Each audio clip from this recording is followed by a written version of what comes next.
think we are. Yes, we are recording. Good morning, everyone. Thank you very much for making the time and for joining us here today for our first actual official event of our new inaugural Consulting Club program. Thank you to everyone on the call and really for offering up your spare time and your Saturday to be here. I trust you'll find this a very useful day, useful use of your time. Just thinking sort of why we are here and why we're doing sort of these case competitions and focusing on honing our case study skills. For those who are interested in a career in consulting, specifically the large multinational firms or even, sort of any local consulting firms, being able to understand and perform well and know how to approach these case studies or case competitions is essential to actually to a career in consulting. But beyond that, it's not just about, having a career. These really are valuable and essential skills that I find in the workplace. It really is to, if you're presented with a problem and need to help a company or an individual with something, you would be confronted with a wealth of information and very quickly make yourself familiar with that and understand, how best to approach it, right? Not everything's always relevant. And I've always found in these simulations or these case competitions, it's a really nice way to put the theory into practice and actually sharpen your skills, right? But today's going to be a hopefully short, sweet, intense, and fulfilling day. I just want to give Justin a moment also just to say hello and thank you as our sort of coach and sponsor of the Consulting Club. Thank you so much, Yandre, and good morning, everyone. I just want to echo what Yandre said. Thank you, everyone, for pitching. I see we have a full house here today. And I think, great opportunity for us to level up. Our first case competition structured event for 2023. So welcome everyone. And then more specifically, welcome to Shivani.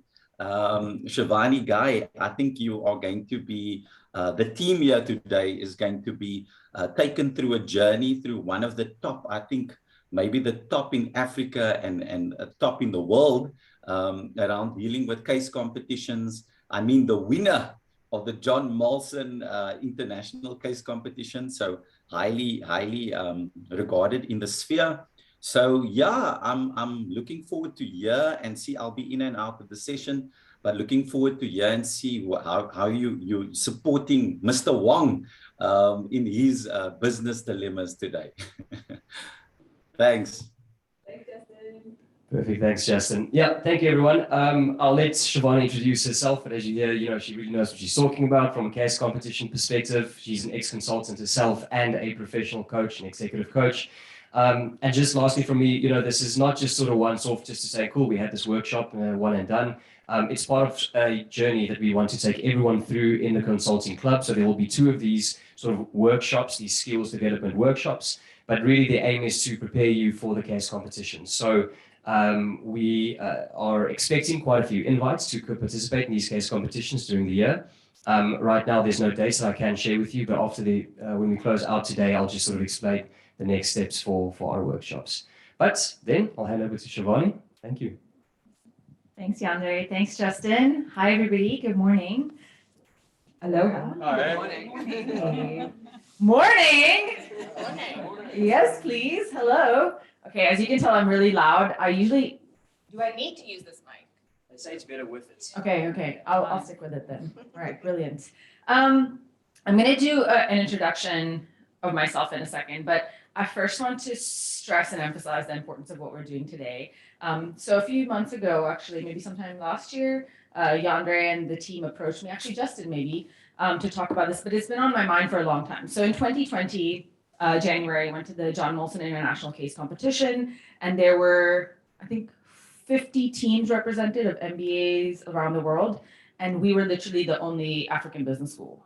And for me, that was so disappointing in a place that is literally supposed to be leading innovation in the next generation. We're about to have the youngest population with the most scope for growth and innovation, all this exciting stuff. Why was there literally only one African business school represented? And I have goosebumps right now thinking about it because we have so much to give to the world and our voices aren't being heard because we're not occupying these spaces. We're not standing on these platforms. And after that year, after I did the case competition, I actually approached all the MBA business schools to start this vibe, like to train our future talent to go to these case competitions and really make ourselves heard and seen, and tell the world that we're doing amazing stuff. And I think really 2020, when we won the John Molson International Case Competition, was a validation of the fact that we have amazing insights to share. Okay, and when I say we, like, I'm not saying that I represent all of Africa, but actually the reason we won was because our solutions were so innovative, because we live in contexts where things don't work. Okay, for a lot of the American and European business schools, they were so inside the box because all of their systems work and serve them. For us, our systems don't work and serve us, so we have to be innovative. And that's why the stuff that we pitched was so outside the box, so exciting, so new. And I think that really landed, and that's why we won. And I want more voices like that to be heard on our global platform. So I'm super excited and grateful for you guys welcoming me today. I also do this Case Ninja workshop, which you'll be doing in a few months. It's a different workshop. It's more around consulting interviews, which I also do at Gibbs now, and I do it at the GSV. So I'm hoping that this becomes like a wave and more people are into this vibe and really want to take case competitions and case methodology to the next level. I think it's a great way to learn. The second thing that I want to say, which is the upcoming presentation, case interviews aren't just in consulting anymore. In fact, I'm a career coach, and I've trained so many people who've come to me and been like, hey, I'm actually just applying as a marketing manager, but they've sent me a case. More and more companies aren't going with traditional interview routes. They want you to do a case. They want to see how you do real life learning. So take this for that as well. Regardless of which industry you're about to go into, case interviews might be your reality. If I'm talking to the people on Zoom, where should I be looking? Like, where should my eyes be? Just there. Where's the camera? All right. Oh, okay, brilliant. I also want to make eye contact and see all of you. I see you. I see you all. Okay. Thanks everybody in the room. Clint, Tracy Lee, Joe, Tepi. Correct me if I mispronounce any names. So in the back, yeah. Wagner, Celeste. Okay. I'm Lauren. Lauren, Yeah. with the smallest font in the world. Thanks, everybody. And thank you so much, everybody online, for being with me this morning. I know it's Saturday morning, but I'll try to make it exciting and worth your time. Just a hot feel. Did everybody read the MAID and then create their pitches with their teams? I want to make sure this happened. It's very important for us to learn today because today's whole presentation is based on the MAID. Yeah? Ooh, are you guys nervous? Yeah. Who's can I actually ask for a favor? Yonder, how am I gonna see if people are doing chats and stuff or saying stuff online? So we have Will online. Will's one of our consulting club extra members, so he'll be monitoring if there's any questions, and he'll just unmute himself and shout if there's any comments. Brilliant, thanks Will. Okay, I don't know why, have you guys noticed I yell a little bit louder when I'm speaking to the people like they're out there in the ether? Okay, brilliant. So that is going to be very exciting. How did it feel to read the case? I felt it was kind of weird because you're like, there's a ton of information and you have 2 to 3 points. Like, which one do you pick? What's the strategy? Yeah, I like that. There are so many options, so you really have to think about your issues and your recommendations. Kind of like silence the noise of everything. So for those of you online, Joe and Tracy Lee are kind of making a great point where it's like, this is a 24-page pack and you have to sum it down to 2 or 3 points. That's insane. There's so much information on these cases. We call those red herrings. Okay, we'll talk about that a little bit today. It's how do you shift through the bullshit to get to the core of the message, the key problem. And this is 100% of what your job in consulting is going to be too, right? Your clients will bombard you with all possible information. They don't know what their problem is. They're just like, here's a folder full of like the last 20 years of our problems.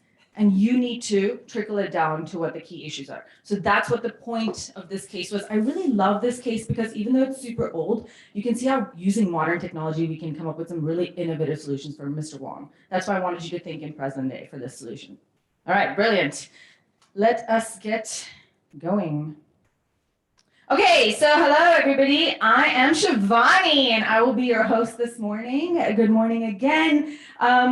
I am a reformed oil and gas consultant. I worked, I used to be an engineer in a previous life, went into consulting right out of university, worked in the US, Canada, and then I was most recently seconded to South Africa. That's how I ended up here. But South Africa is my home now. I live here. I've been here for almost 8 years. My husband is South African. I love this country.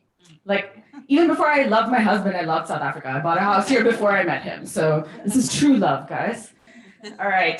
Two, you've already heard about my little spiel about the John Molson International Case Competition, but it was honestly a great honor, and I'm really glad that I got to represent the university, South Africa, and Africa, sadly, because there were no other African teams, but very, very proud of that accomplishment. I'm the founder of Virtuous Consulting, so after my MBA, I decided to go start my own nano consultancy so I can pick the projects I want to work on and do the things that I want. It's been going really well. I love it. I'm also a coach and facilitator, so I do this on the side. As you can see, I have great vibes, so I rock all sorts of presentations. I do a lot of emceeing for corporate events vibes, and then I'm a career coach. So I do a lot of, especially at the GSP, so I'm their associate career coach, and now I do a lot of executive and professional coaching as well. Yeah.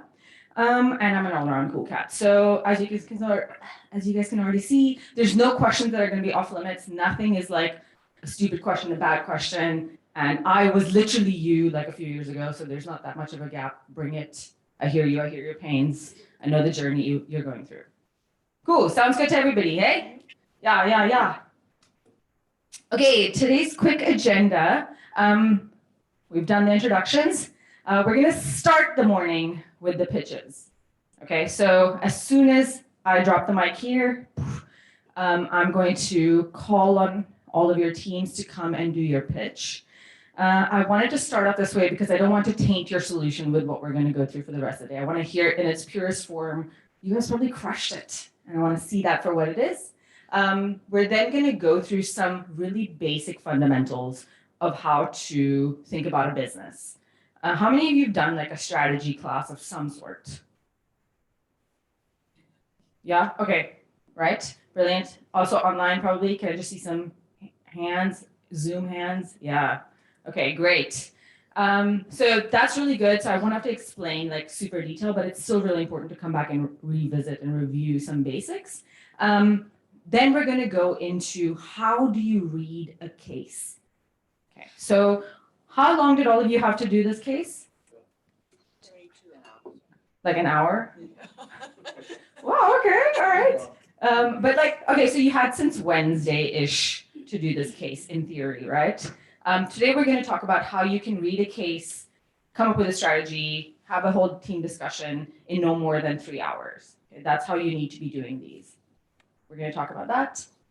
And then we're going to talk about analyzing a case. And high level, we'll talk about identifying key issues and recommendations, and then we're gonna cap it at that. So in the next workshop, we're gonna go into implementation details, finance details, and bringing it all together. Does that sound good to everybody? Yeah, okay. All right, so the case was the maid. The year was 2007, but it's actually now 2023.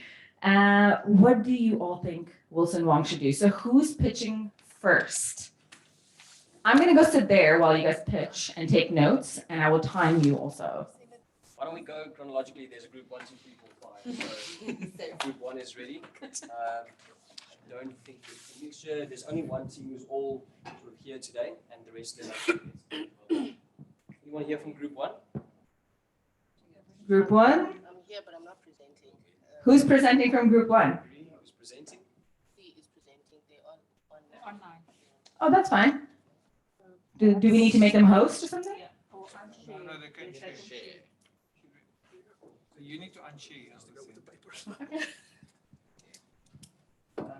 Sorry, so who from your team is going to present? A guy called Lucy. Lucy? C. Yeah, Lucy online? Oh, C.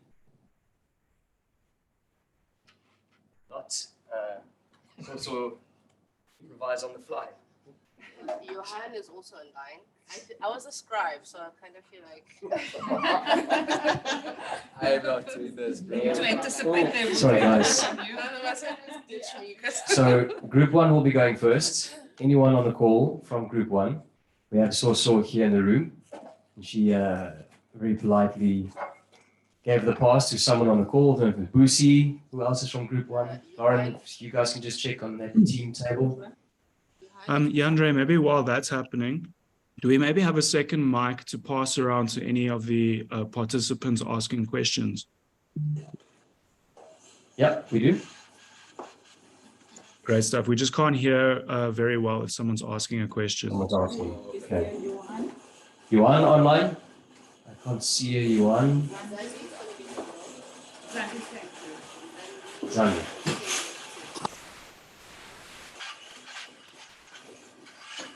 Zani, can you check if you can share your screen?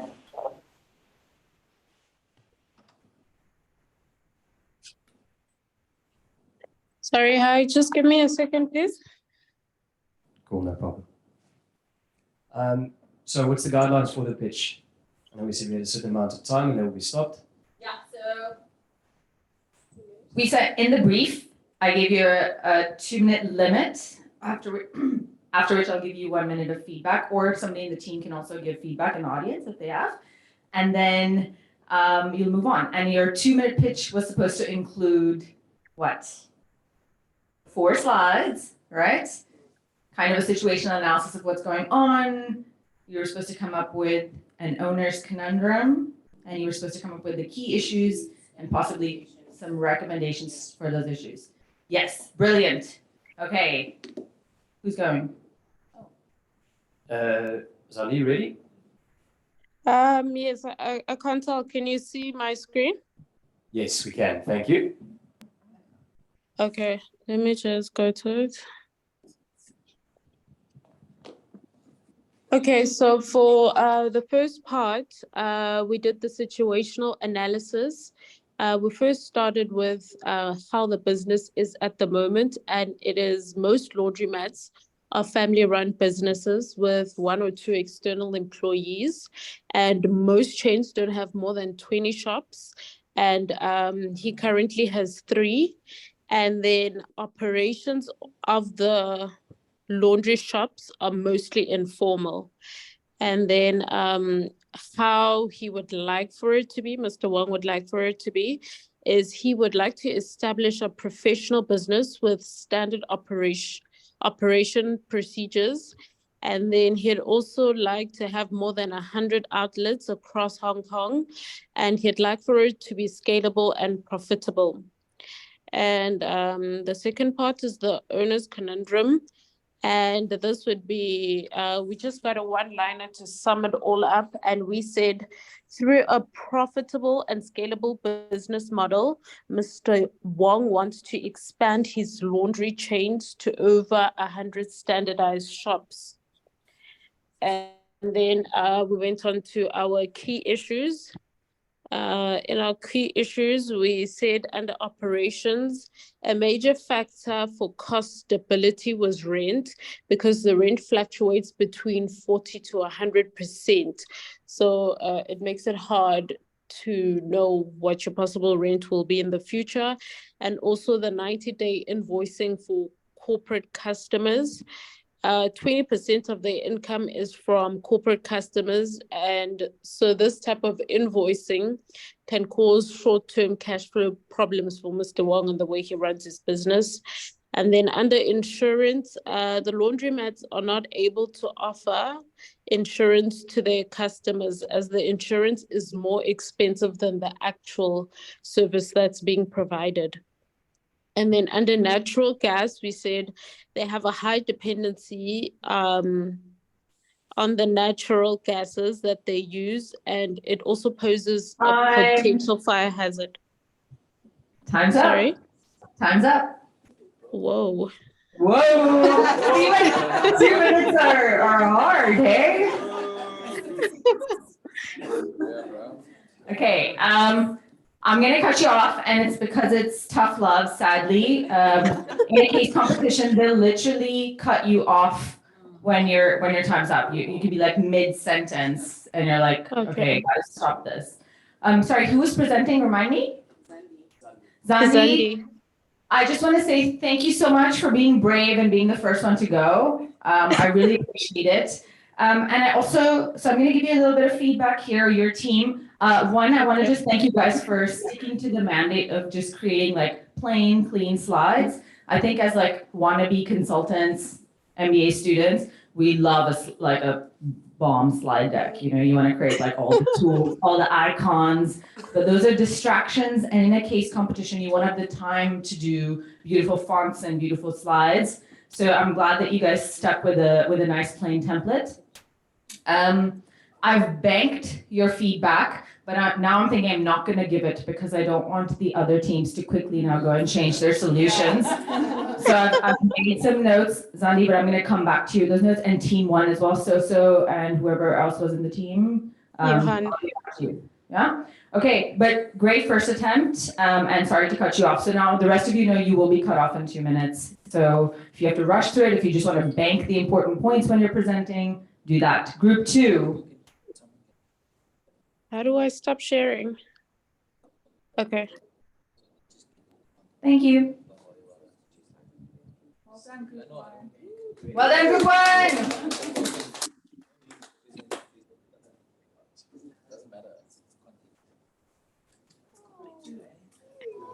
Who's group 2? That'll be me. Oh.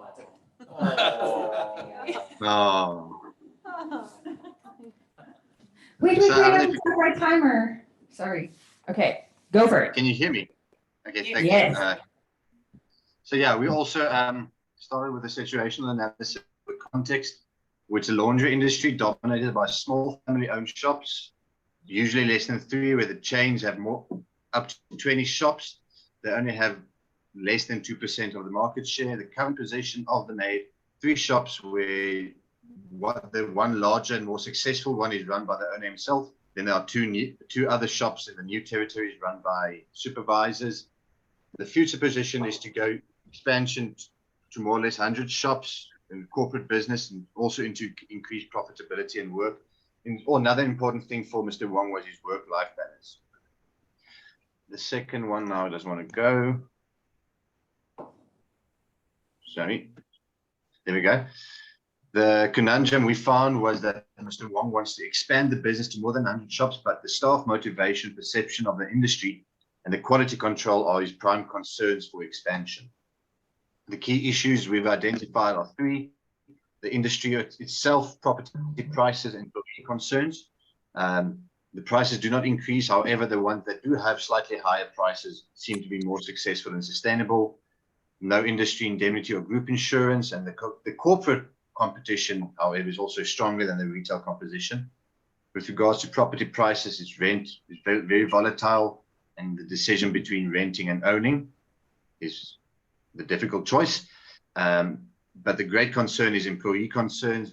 There's not a deep pool of talent. There's low retention, quality of the employees. Wages are low, motivation is low, and there's also little incentive to pursue more sales. There are 3 recommendations, short-term to medium-term. First 2 are to invest in the employee development. Second one is customer profiling in order to maximize profitability, to make sure that they target the right. Time. That was close.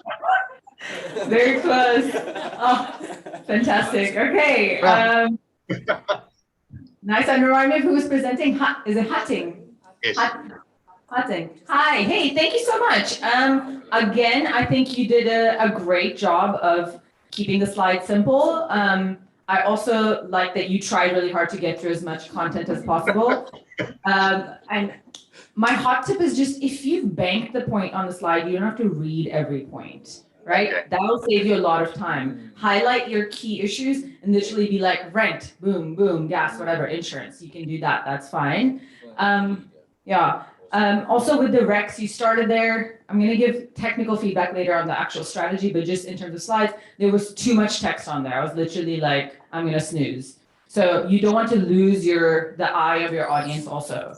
Okay, you can still have clean slides without too many icons or pretty things, but just make sure it's limited words on there. Great, but that was a great attempt, and I've banked some strategic feedback for you as well. Thank you. Thanks so much. Okay, group 3. Should we Group 3. Would that be you, Tracy? yeah. Let us come to the front. I'm the timekeeper, I'm sitting in the middle. I'm the timekeeper, okay. Yeah. Look at that. This is like a winning team vibe happening here.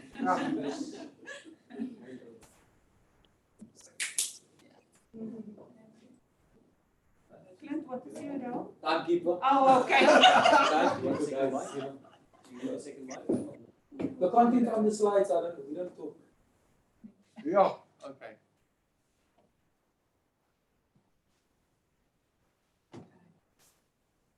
Also need to start once. We have one right there. Okay, third time lucky. Okay, go. All right, so Mr. Wong finds himself in a situation where he has the market conditions in Hong Kong is that there are private space constraints, and the weather is not conducive to drying clothing. Culture, people spend too much time at work, so they can't do their laundry. Current competition, chain stores, 2% of the market and servicing mainly corporate clients. Family-owned businesses dominate the rest of the market and typically serve civilians. The distribution of laundry is that location needs to be close to where the people live. Access to transport, laundry is heavy and difficult to carry long distances. And the consumer profile, central stores have higher income and outlying stores have lower income working class. Ernest's conundrum is that for him is what is the best way to expand and maximize business profitability while maintaining a work-life balance? Thank you, Tracy. So the key issues that we have identified is the high rental cost, the fact that it's variable, it's very high in central areas, and there's a high price per square meter.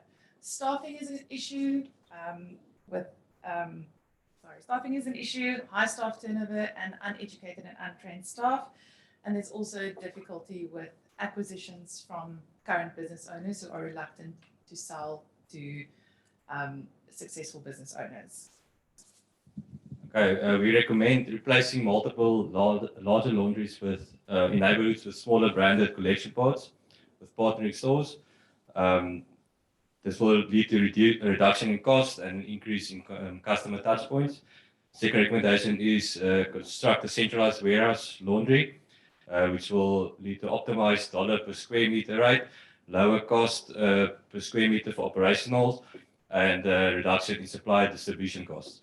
Then the last recommendation is an integrated laundry delivery system from warehouse to collection points, which will include the price per load delivery cost. Yeah. That was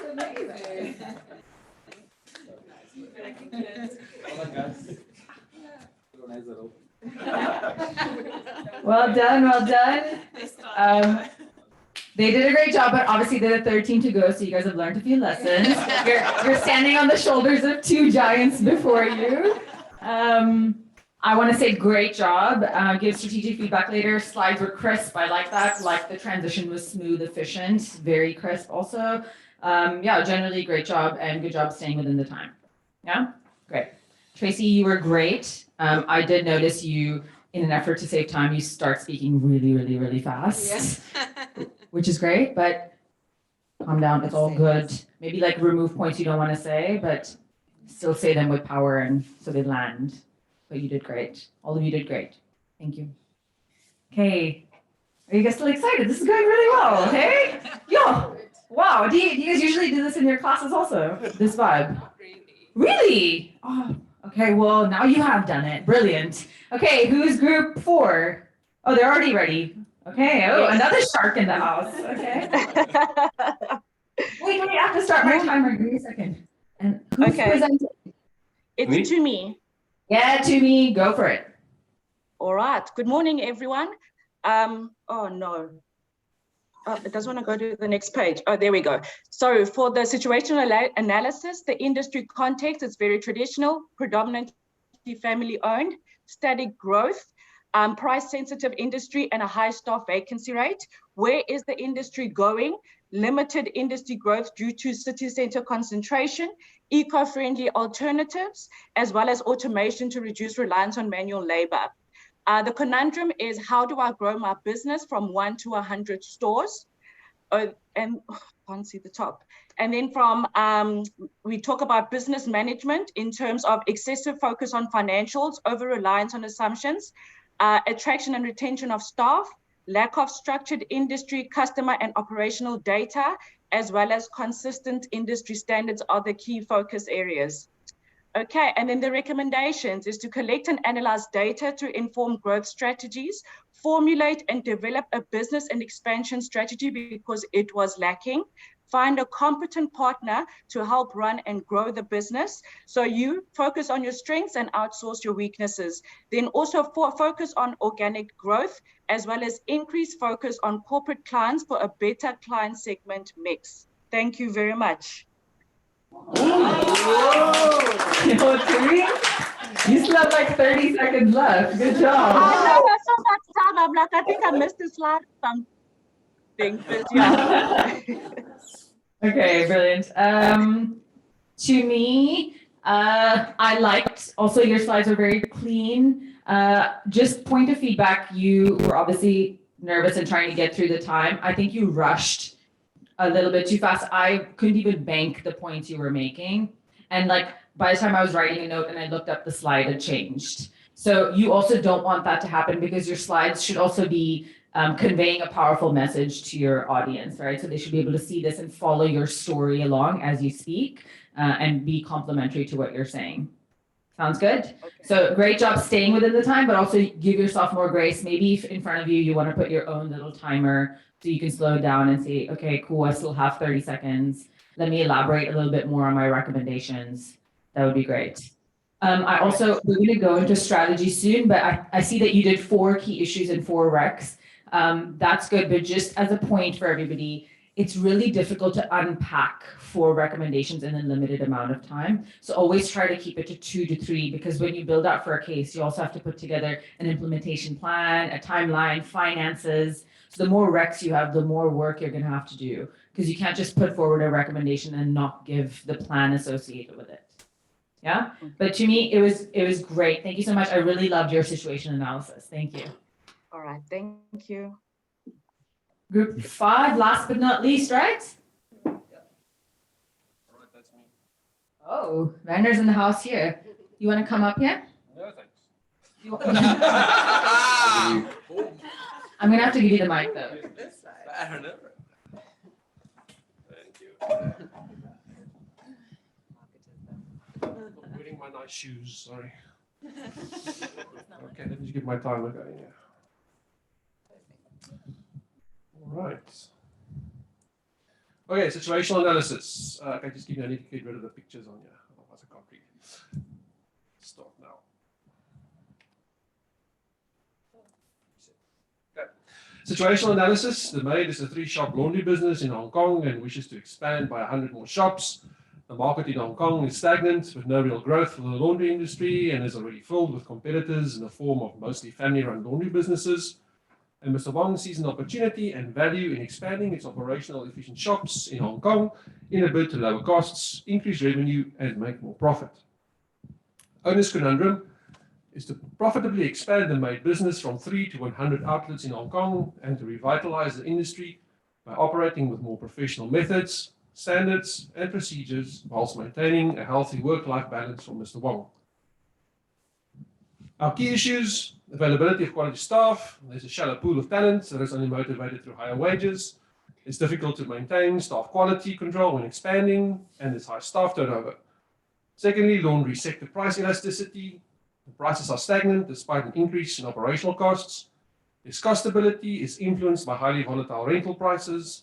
There's exposure to gas machinery and the rising cost of gas versus electricity, and high wages being paid at the maid compared to competitors. And then lastly, there's no marketing strategy. Only Mr. Wong interacts with the corporate clients, and there's no detailed list of marketing to retail clients.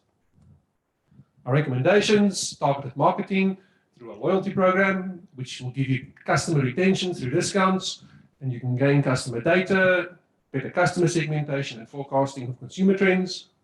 We want to expand specifically Central District. It allows us the ability to charge higher prices, more sales of dry cleaning and higher margins, Transportation costs are lower when the shops are located closer together as well. Then we want to expand through buying new shops, the buying of electric equipment, possible automation, reduces cost exposure to volatile gas prices, and reduces the fire risk, and to maintain staff quality control through internal promotion and training. Thank you. Wow,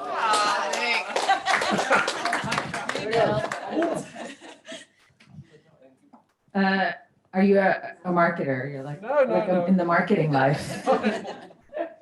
Okay, Werner, brilliant. Thank you so much. Perfect timing. Slides, sentences are too long, right?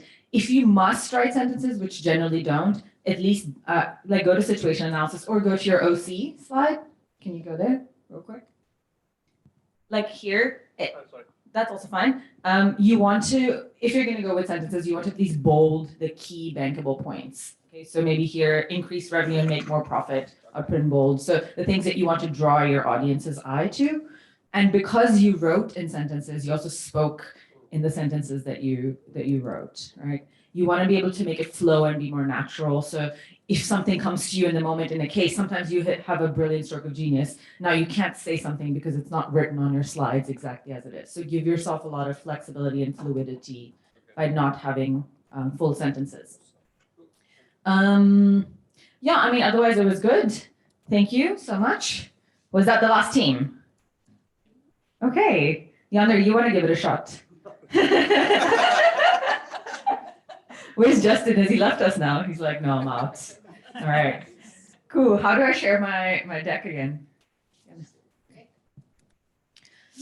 Okay, so we're gonna go through a bit of stuff now to just talk through this case, but I want to give feedback, and I'm not gonna give it, it's not like a hurtful situation or anything, so don't take it personally. Feedback should never be taken personally, right? It's an opportunity to grow. So I'm going to start with the one that I've seen in all but one group that was a consistent issue. All of you got trapped by a red herring, which was the 100 shops. Okay, it's so easy because it's quantifiable. You're like, yeah, of course he just wants to go to 100 shops. Easy, that's my growth strategy. Boom.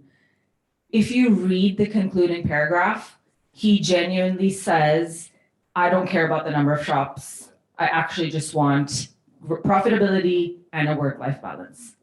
Okay, so your owner's conundrum wasn't getting to 100 shops. Your owner's conundrum was having an independent career of like versus working in a bank or whatever he was doing.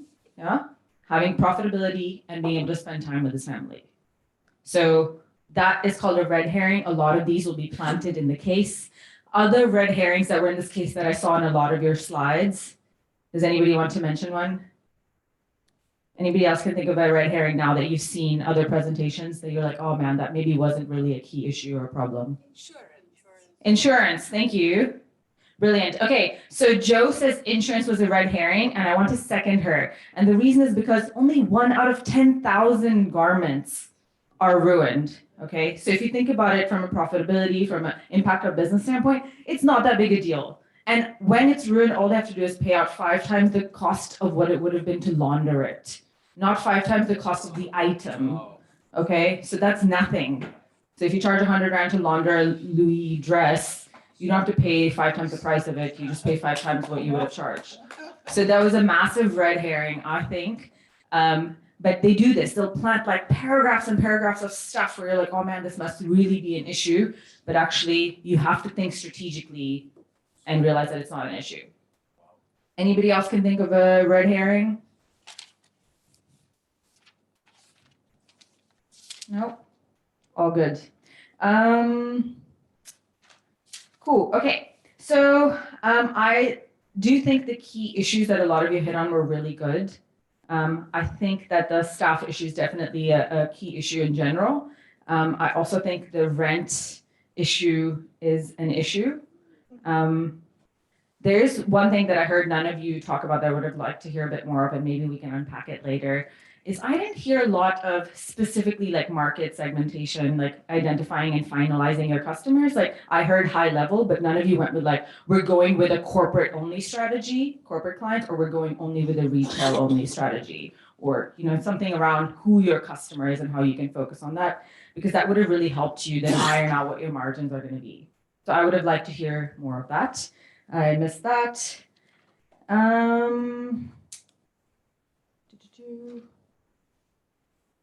Okay, and then in terms of recommendations, guys, going out to do something like going out to do a market analysis or going out to do a customer analysis isn't a recommendation, okay? That is something you should already be doing in your actual analysis, okay? The recommendation is how or where you're taking your business and how that's going to happen.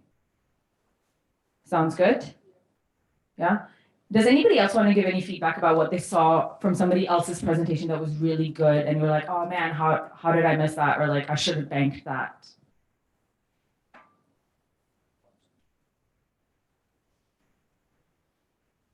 Anybody?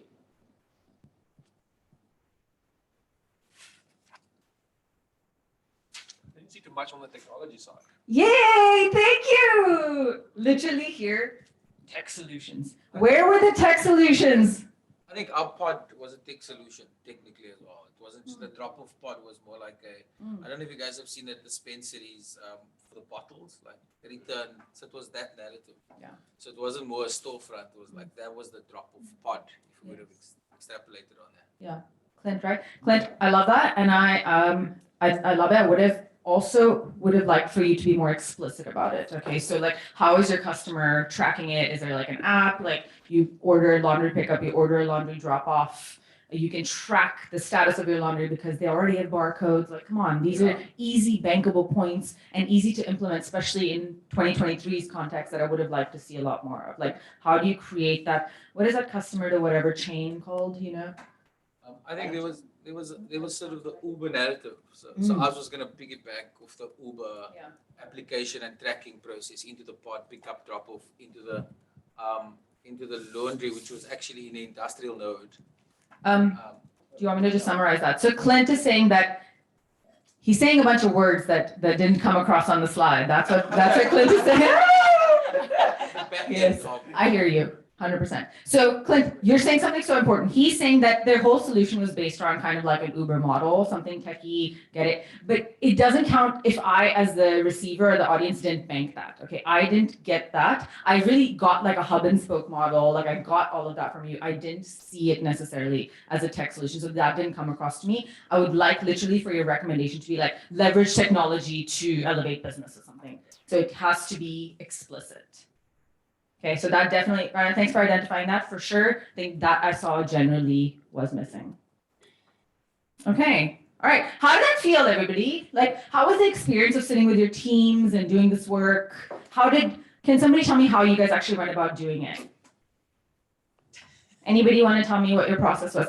Seppi, wait 1 second, I'm gonna bring you a mic. Do you want to give her the mic? Oh, Yeah. do I just talk into it? Yeah, the button's at the top. Is it on? There's the slider. We were testing 1, 2, 3 as well. Testing? Yeah. So we went and we prepared separately, independently, and then dedicated an hour to consolidate everybody's thoughts and then put everything on the slide deck. But what I will say on how I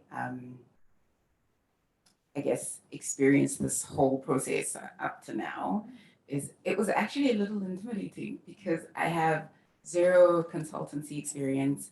And for the most part, for my profession or in my profession, I'm an independent contributor. So it was a little different having to work this intensely with people, this much with people outside of the group assignments on the program. So, Linda, can I come to you? I'm just going to say a point to this. So when at our university, we take John Molson very seriously, and our professor introduces it at the beginning of the year, and throughout the year, through classes, he's like interviewing people. And in the beginning of the year, everybody has to go and apply and pitch to be part of the John Molson competition, and then he narrows down people for the final team.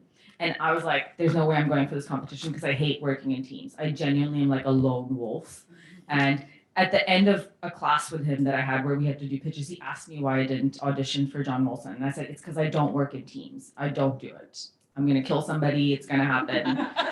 And he like looked me in the eye and was like, but have you ever worked in a good team? And you know, dude, that one sentence changed my MBA for me, because you have to surround yourself with the people who will elevate you, and you have to lean on them and leverage their strengths. Like in our team, we had this finance guy who is such a rock star. It was brilliant for me to not ever have to QC or even read his work. I'd be like, boom, you're a rock star, you do you. I know it's going to be amazing. And it's so good to work in a good team. So do that for yourself. Find your tribe, like find your team, and then let them like elevate you. So don't be afraid of that.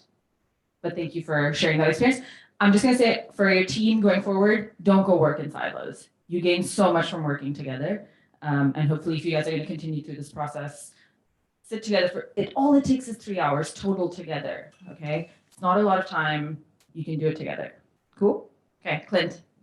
I think our team is a great team. I think we just start there. So the first part was independently reading, but the compilation was a collective exercise, and I think there was a room created for everyone's idea. And then as a collective, the best ideas went on. Like you would say why, and then okay, cool, and then it mull it over.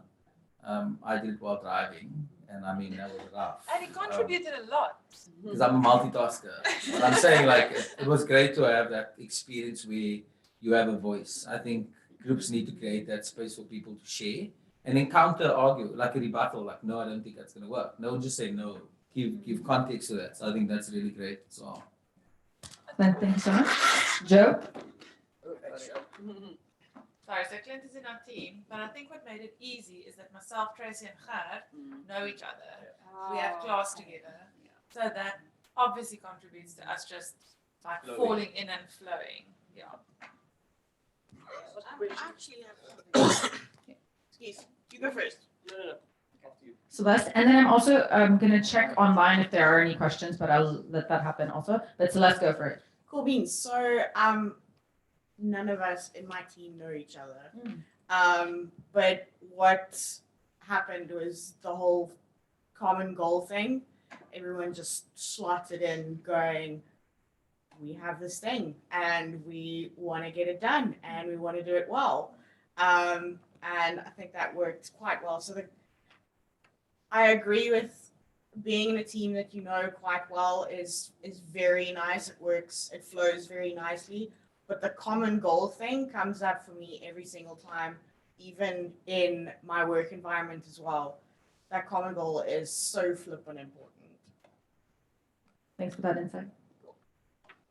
Oh, sorry. We also have sorry, Yandre.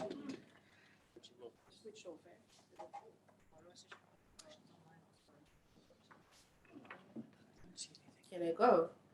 Okay, so for us, just slightly difficult because group one gave it away, then we'll probably go first. So we were already like nervous from the beginning.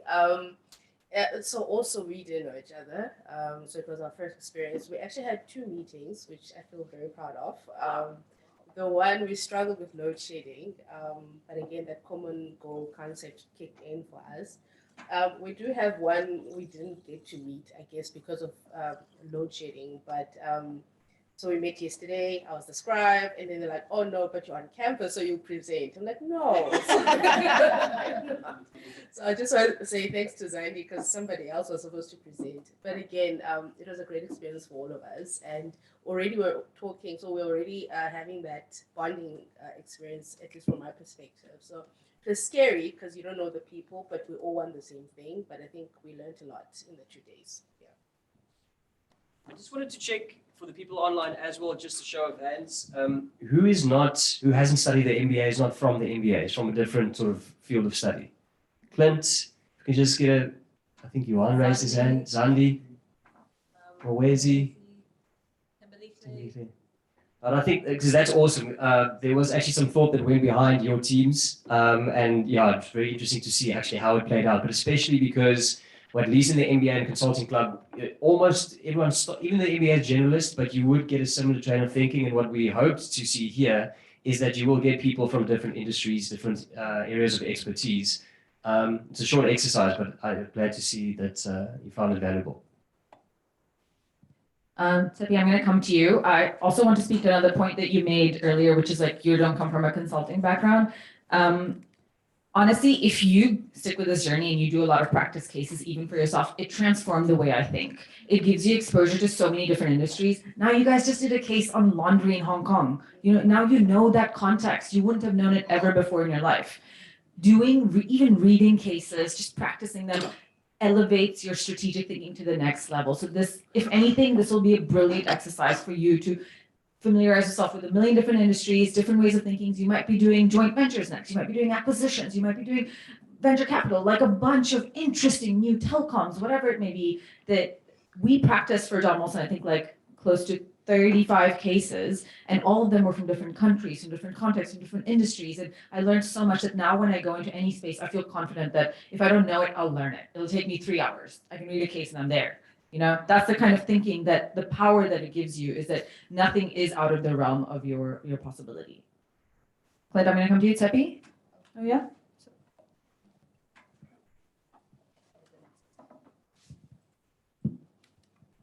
I think just one more point on my team experience. So I generally tend to be very detailed because my work requires me to be.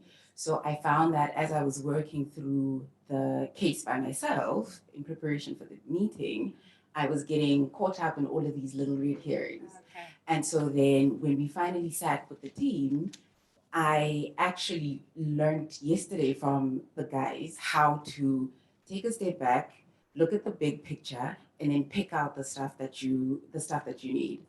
And I appreciated that lesson yesterday. So it might have not been great that we only had one session, but I'm glad that it happened that way because I don't think I would have learned that lesson otherwise. I think for me, I haven't ever really understood the narrative around all these cases, all the research. But now just being able to step back and say, I've got, this is my time limit. And whatever I don't find, I need to latch on to whatever I feel is important in the case, is critical, because I never realized that there's so many traps in case studies and all of those things. Like you just get caught up in that drama. And I'm like, the best thing is to give yourself a limited amount of time and then activate on sort of your solution. What again for me stood out was this presentation. I've never really got that feedback ever around presentations. Being sort of succinct, bold, don't read. And I'm saying like you're always wanting to get through your slides. That's what we taught. Get through all your slides, you'll be okay. But I'm saying like just latch on to two, three key points in there. Everyone can read the slide. Why are you talking about something that someone can read? Like just give context in terms of what your view is on what is really important. So I think that for me really stood out, and that's a key takeaway for me. Your hands up online, so I'm not sure.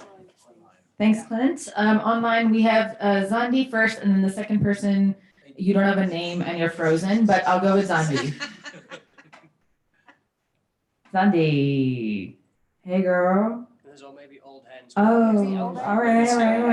Okay. The floor for them as well to hear from anyone. Yeah, anybody else online want to say anything? Guys, you're spending 2 hours of your Saturday morning with me. You better have something to say. Okay.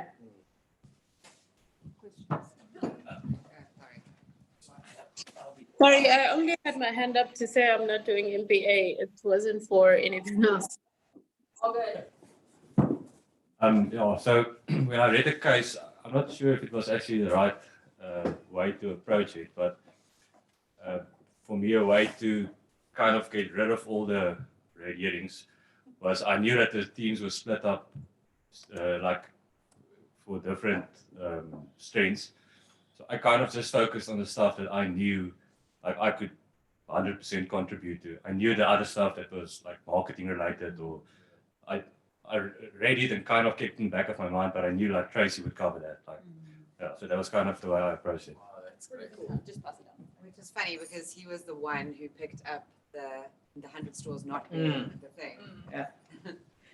Kat, thanks. That's a brilliant point, and we're going to talk about that in a second. But all of you have been selected in your team strategically because you serve a certain role or you have a certain background. If you look at each case through your lens, you should always look at the whole case holistically through a strategic lens, but to read through it with your lens. If you're not the finance person, dude, I'm not a finance person. I never even read the back of a pack of a case. It's always like 5 pages of finances. I'm like, I'm not reading those graphs. I don't know what they mean. That's fine. I look at the other stuff, right? So if you're a marketing person, look at the marketing stuff. Where are the gaps there? I love that recommendation. That's a great recommendation. Thanks. And Clint, I also really appreciate your point about the slides. Guys, you'll see my slides today. I always put like 1 point on there and I can speak to each slide for like 30 minutes. Okay, you don't have to bank everything on there. Not putting stuff on your slides really helps you be fluid. That's very, very important. As mentioned, you might change your strategy last minute and you might have to wing it. Happens. And then you don't want to be stuck with stuff on your slides. I have a quick question. Yes, Tracy Lee. In real life, In real life, who puts this case together? who puts this case together? I mean, this like the thing that you receive to do the. So in a lot of case competitions, pre-case competition, they actually have a competition for case writing. For reals, yeah. And so you all can also write your own cases. We have a case writing center at the GSB. Do you guys also have one here at Stellenbosch? Yeah, but a lot of universities have case writing centers, but also individual people. I don't know who these nerds are, but they love writing cases. So like I know a guy, he was a GSB alum. He also did the John Molson, and now he's like graduated 10 years ago, but he writes cases every year for fun, and he submits them to John Molson. And a lot of his cases make it through. One of our semifinals case, we didn't even know was one of his cases. It was brilliant. So you can write a case if you're interested, like you have a new industry, a new company, you're looking at it in South Africa, especially African cases are really popular right now. There are very few of them. Find one, write one, submit it for a competition. You can win so much money. Emerald does like an annual case writing competition. John Molson does it. Yeah, it's like sweet monies, guys, if you want some post-graduation moolah. Yeah. You might actually get an assignment where you have to do it. Yeah. Oh. We got it. Peter. I just wanted to ask a quick question though, specifically regarding the recommendations and from the feedback that you gave. Now, obviously with this being a consulting club and what we're going to be doing, my question is more about, look, you can come up with the most amazing recommendations that are, not going to be necessarily implementable, because I mean, obviously, with any recommendation, at the end of the day, the implementation is what counts. So you can come up with these elaborate, fantastic ideas. So my question is more, do you use the more elaborate, fantastic ideas that might be maybe 50% realistically implementable, being able to implement it, or do you maybe be a bit more conservative and make sure that, this is something that's definitely could be implemented? Your feedback, regarding that. Yeah, that's because it's easy to just make wonderful statements and do this and do a app and do a whatever, but can it be implemented?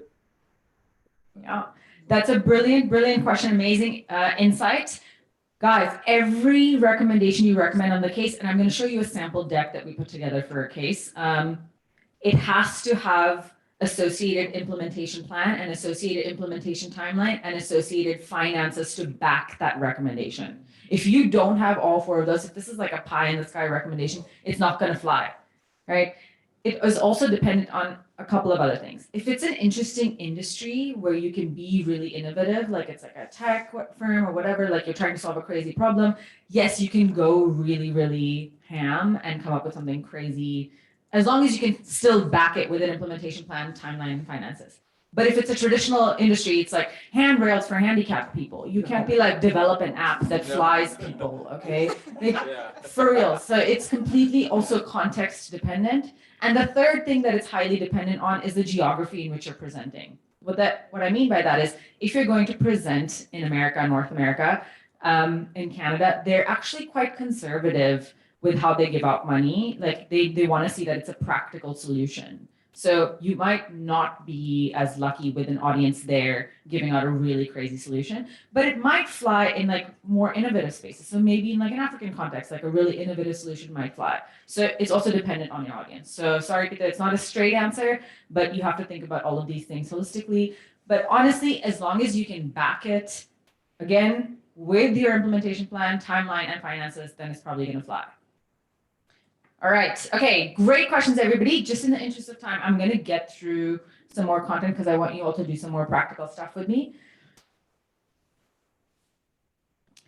Oh, I forgot to ask my question. Okay. What do y'all think is the primary role of business? Create value, obviously, but Clint. Solve problems. To solve problems. Okay. All right. I wanted to ask this question, honestly, because people are always like, profit maximization for shareholders. All right. That doesn't work if you're a startup. You don't even have shareholders yet. Okay. 1, 2, think about Uber. They've been around so long, we literally use them as a verb. We're like, I'm Ubering, right? They've created so much value in so many people's lives. Mobility for everybody, food delivery, employment. Do you know they're still not profitable? They haven't rocked a profit once, ever. Okay, so if you believe that a successful business is somebody who is profitable and gives profit maximization to shareholders, that's not the right definition of what a business does. What a business needs to do, a successful business, is create value for its customers, for its employees. It needs to solve a problem. And creating value is solving a problem. So thanks, Clint. Brilliant. So how do we drive value?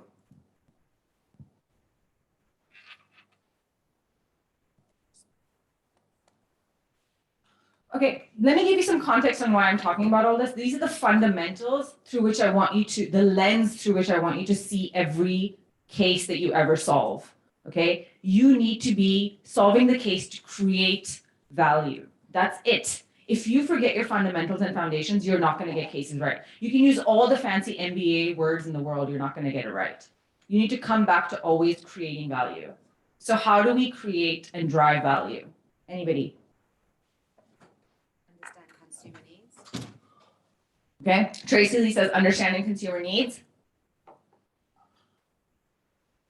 So like there's multiple touch points on value, like where there's the intersection. So is there value if you speak? Sorry. Clint is about to say something great. No, so for me, I think value is around sort of also understanding the customer need, number one, but also then understanding like what's that segmentation. Hypothetically speaking, getting donor funding, what is the value back to the donor through the implementation of your solution and or product development? So like that's sort of my thinking as well. So it doesn't necessarily, it can also be impact, right? Yeah, love it. Okay, so we drive value through either growing profits, but it doesn't have to be just profits. We've already talked about this. It can be through growing market share, all right? That was exactly Uber's strategy. They're like, it doesn't matter if we don't make a profit for 20 years. Our market share is going to be so massive that everybody needs Uber until the point where they skyrocket prices and you're stuck with them. Yeah? Do you guys know about a company called Reliance in India? They're huge. Yeah. So they decided, they're in oil and gas and like chemicals, specialty chemicals. They decided they wanted to enter the telecoms market in India. It's a huge market. They decided to introduce a product called Jio. It's a SIM. And for a year, they said anybody who signs up to Jio will get free data for a whole year. What do you think they did through that?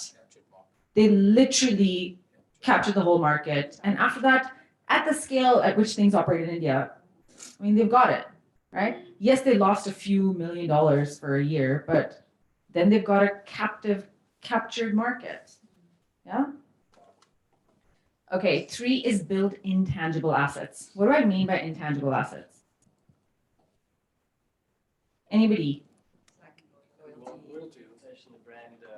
Yonder says brand, goodwill, loyalty. Yes, exactly. Right? So if you have a powerful brand, if you have a powerful secret recipe, if you have, what else? A loyal customer base, like somebody said. Social value, Yeah, right? goodwill, Perception. perception. Yeah, all of these are also a way to drive value. So my question is, how do we drive value for the maid? Of these three things, what can we do for Mr. Wong? This is how I want you to work through the case in the future, okay? So you're like, hey, Mr. Wong needs to create value. How do we create value for Mr. Wong? What can he do, okay? Can he grow his profits? Maybe in that case, we need to lean out our operations, right? We need to reduce costs. Can we grow market share? Oh, okay. Can we though? He doesn't have a brand, nobody knows him. Okay, maybe we need to do a marketing campaign, right? Maybe we need to create a loyalty program, okay? Can he build intangible assets? Probably not, I don't know. He's like a tiny laundry shop. So I'll be like, I'm not gonna waste my time on this one. But that's how I want you to think of every case. How are you going to create value for your protagonist?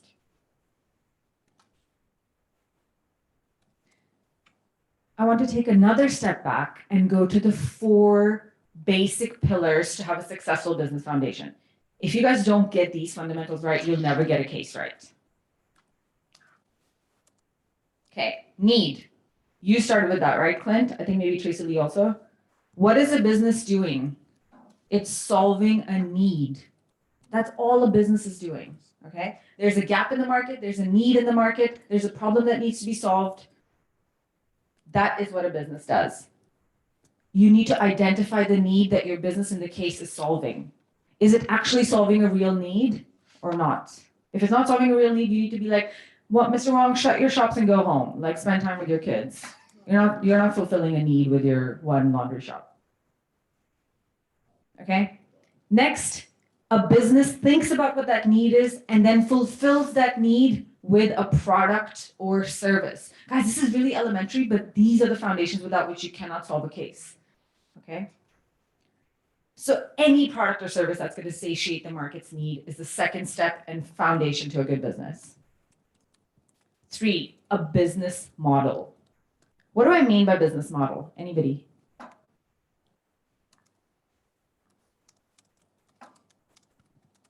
Basically the recipe of actually delivering the product or service. Okay, exactly. So Verna says it's the way through which we deliver this product or service. So it could be our go-to-market strategy, right? It could be which geographies we serve.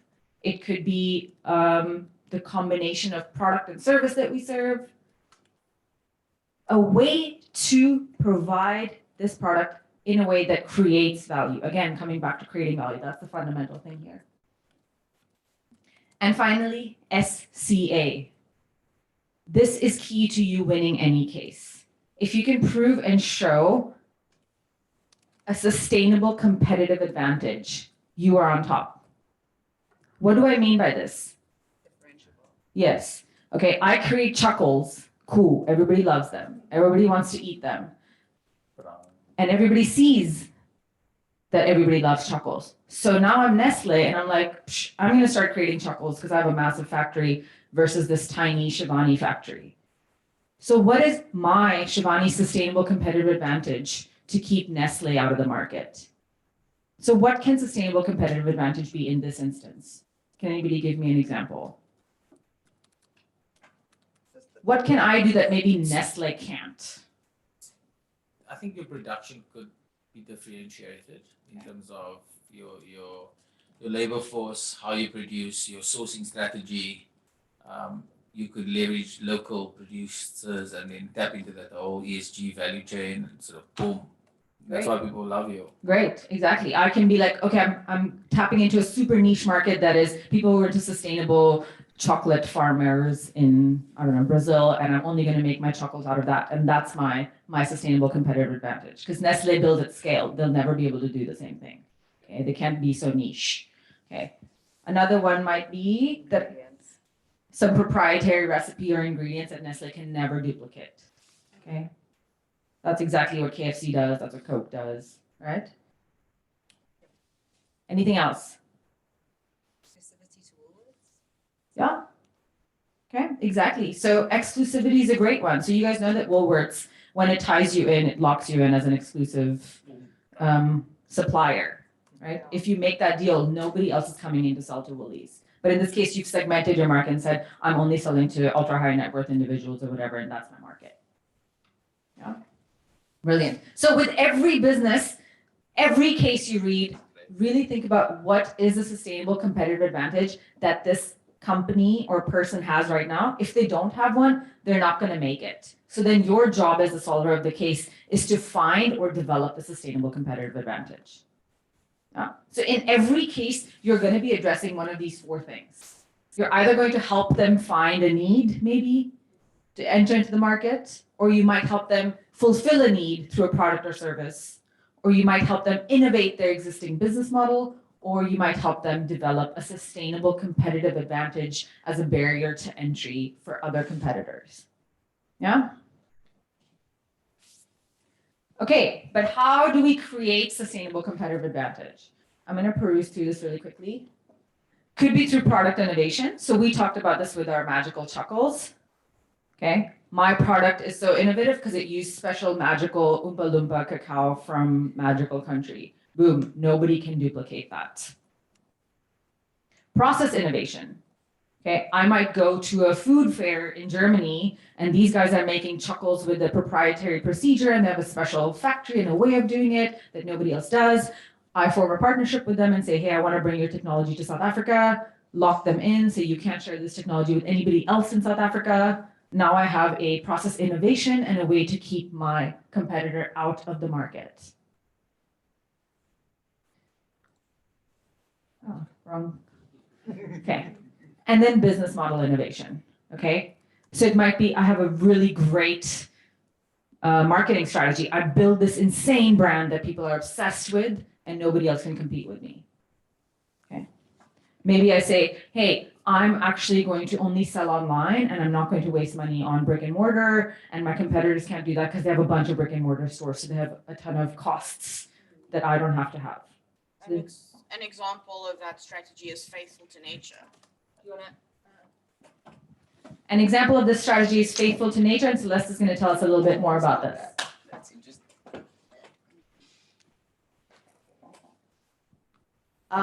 Yeah, an example of the only online business model is faithful to nature, focusing on environmentally friendly, animal friendly, and hyperallergenic products. The owner or the founder is actually based in Komiki here in Cape Town.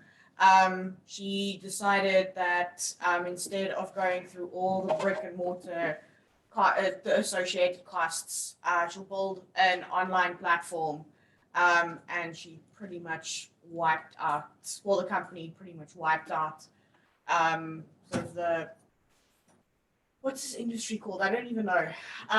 But anyway, yeah. Sustainable foods industry. Sustainable foods and products industry, yeah.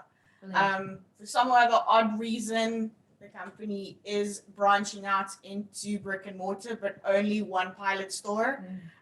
Not entirely sure how that's going, but yeah, big presence online, branched out across multiple of the SADC countries in terms of delivery and supply and stuff. It's pretty cool. We have shares, eh?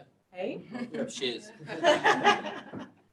Thanks, Celeste. Thanks for the brilliant example. I appreciate it. So these are three of the ways that I want you to think about creating sustainable competitive advantage. Not just when you're doing a case competition, but literally when you're doing an MBA and when you're doing life.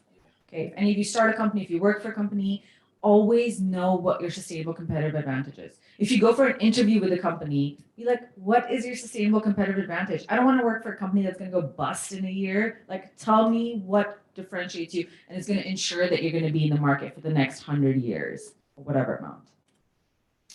Okay, so then now that we have our business fundamentals right, there's lots of other things that we're going to also talk about. But the thing that I asked you all to do was come up with or think about an owner's conundrum. Why do you think I asked you to think about it in that through that lens? There's always competing interests. Joe says because there's always competing interests. What does that mean? Sorry. So in this case, I mean, he wants his work-life balance, but he also wants to maximize profitability. It's very difficult to get those two together. Thank you. Okay. The reason also that it's really important when you read a case to always think of it as though you are the owner of this business. I'm not saying CEO, I'm not saying shareholder, I'm literally saying you are the owner. Because only when you think about a business through the eyes of an owner can you create or think about long-term value. When you think about it through the eyes of a CEO, you're thinking short-term, you're thinking profit maximizing, you're thinking, what can I do in the next 1 to 3 years?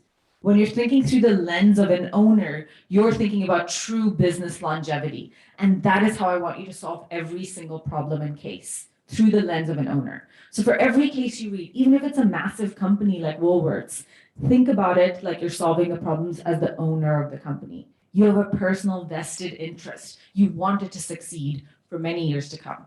And that is why always bank your owner's conundrum, not the business's conundrum, the CEO's conundrum. Think about it as if you own this company.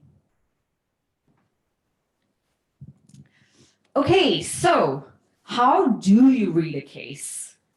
A lot of you want to know, I hope. How did you read the case, everybody? Quickly. Tracy Lee says quickly. Seppi read it thoroughly. Yes. Seppi read it thoroughly. Okay. Analysis paralysis. Yeah, analysis paralysis. Sosa says, yeah. Did you all read it alone? Like individually? You didn't read it like as a group? Yeah? And then you read the whole thing in one sitting, or you were like got distracted and then came back to it? Got distracted. Okay. As you were reading the case, were you also making notes on it or on the side? What were you making notes about? Everything.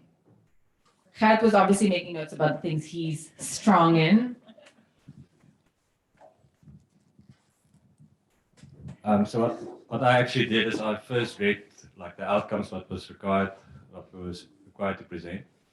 So as I went through it, I made notes on, when I came to a certain section, I would make a note at the bottom of the page, like, this is an idea that we could perhaps investigate. So I knew when we had to go back to that page to find the relevant part in the case. And then also I just focused on the parts that I knew I could actually contribute to, like I said. Like the financial stuff I'm strong in, but I knew for this presentation, that's basically relevant. We're not going to do any spreadsheets or calculations or anything like that.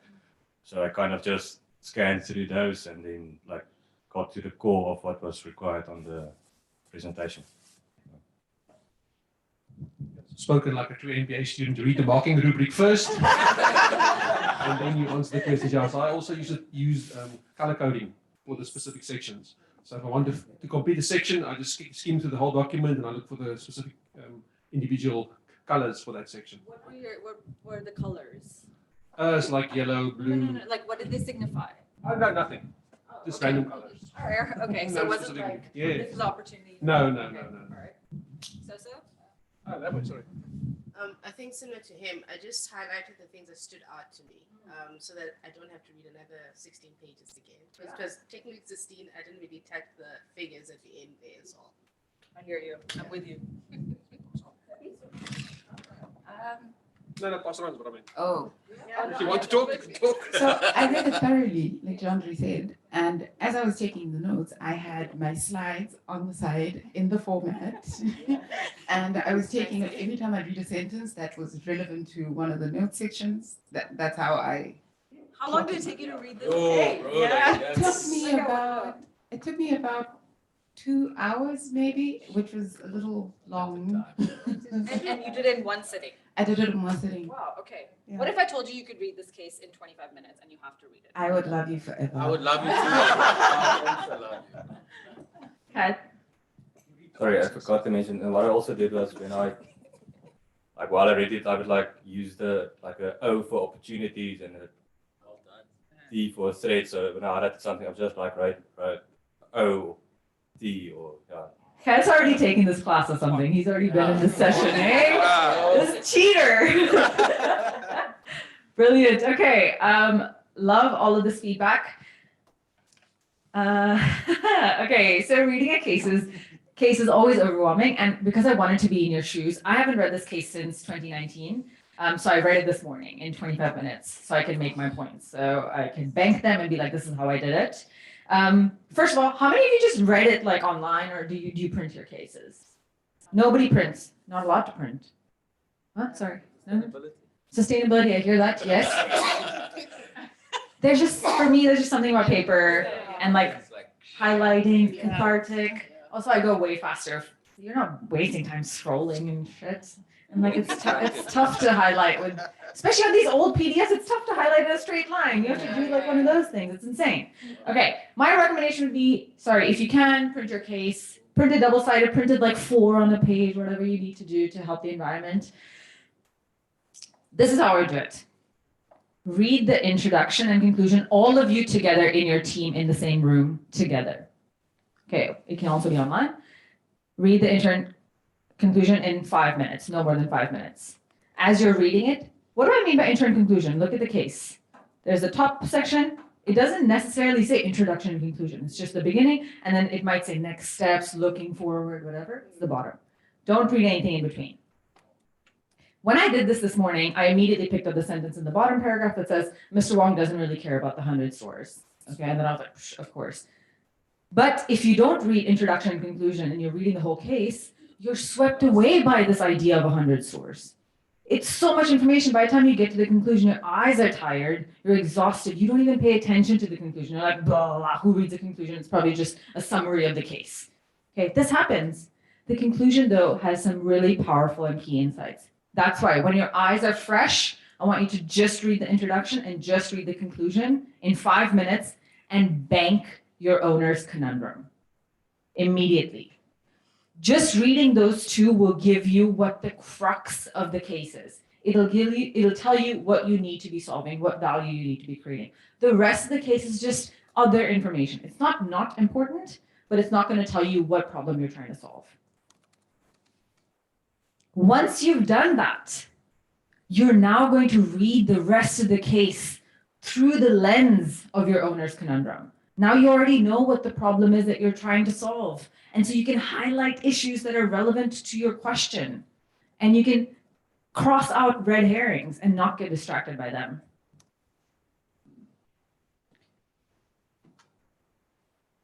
While you're reading your intro and conclusion, I want you to bank who the protagonist is. So who is the owner? In this case, it was really easy because it just said Mr. Wong. Okay. In other cases, it might be a whole company, and your protagonist might just be a marketing manager who has to reinvent the marketing strategy. So bank the protagonist so you can read it through his or her eyes.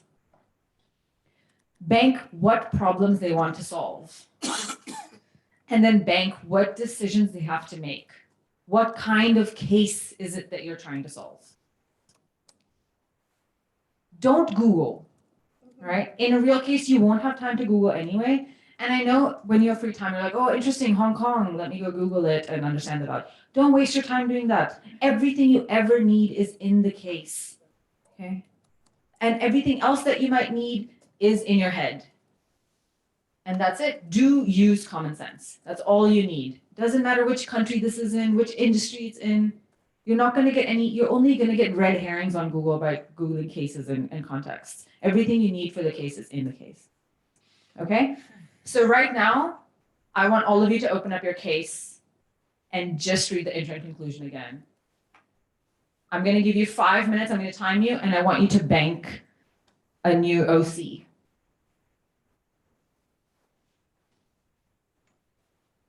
Is everybody ready? Do you have your cases open?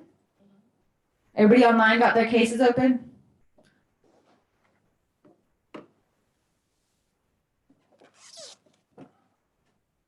All right.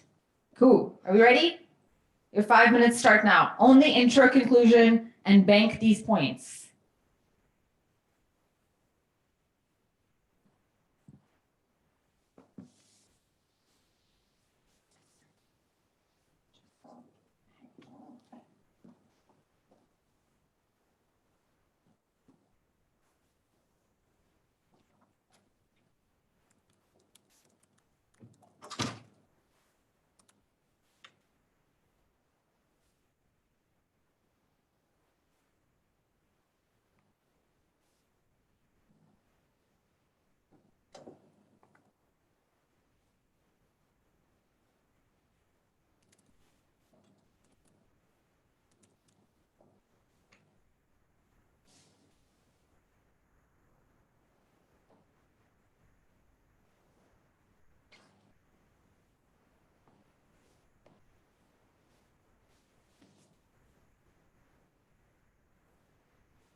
don't need to speed read it. Take your time. This is really important. This is where you find your original problem.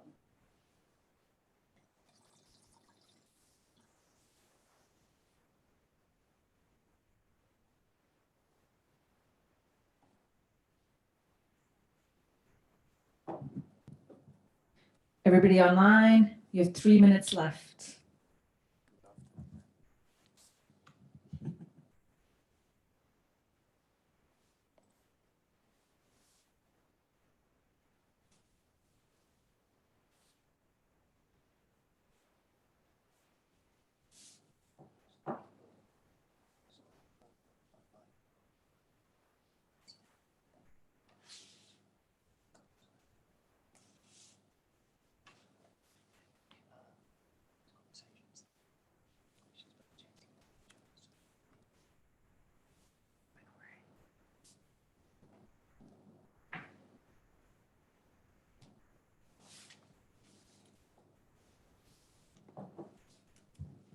You should have moved on to your conclusion by now.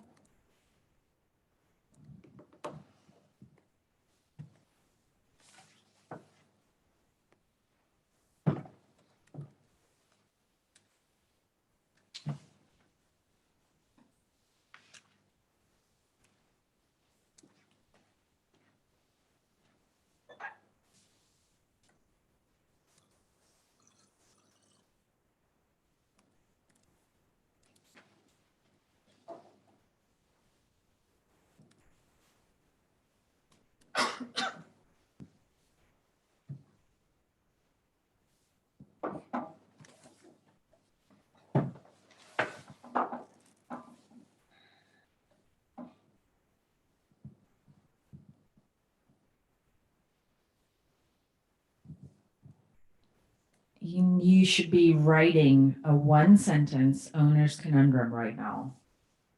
I'm going to call you guys out and make you read that to me. So write them down.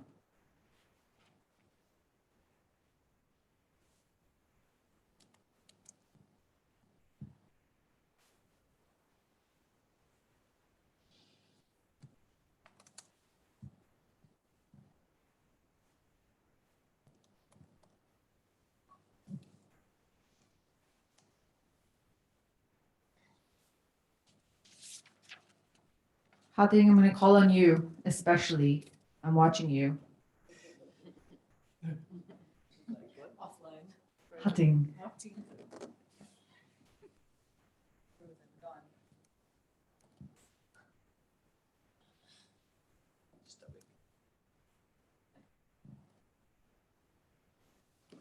All right, you have 10 seconds to wrap it up.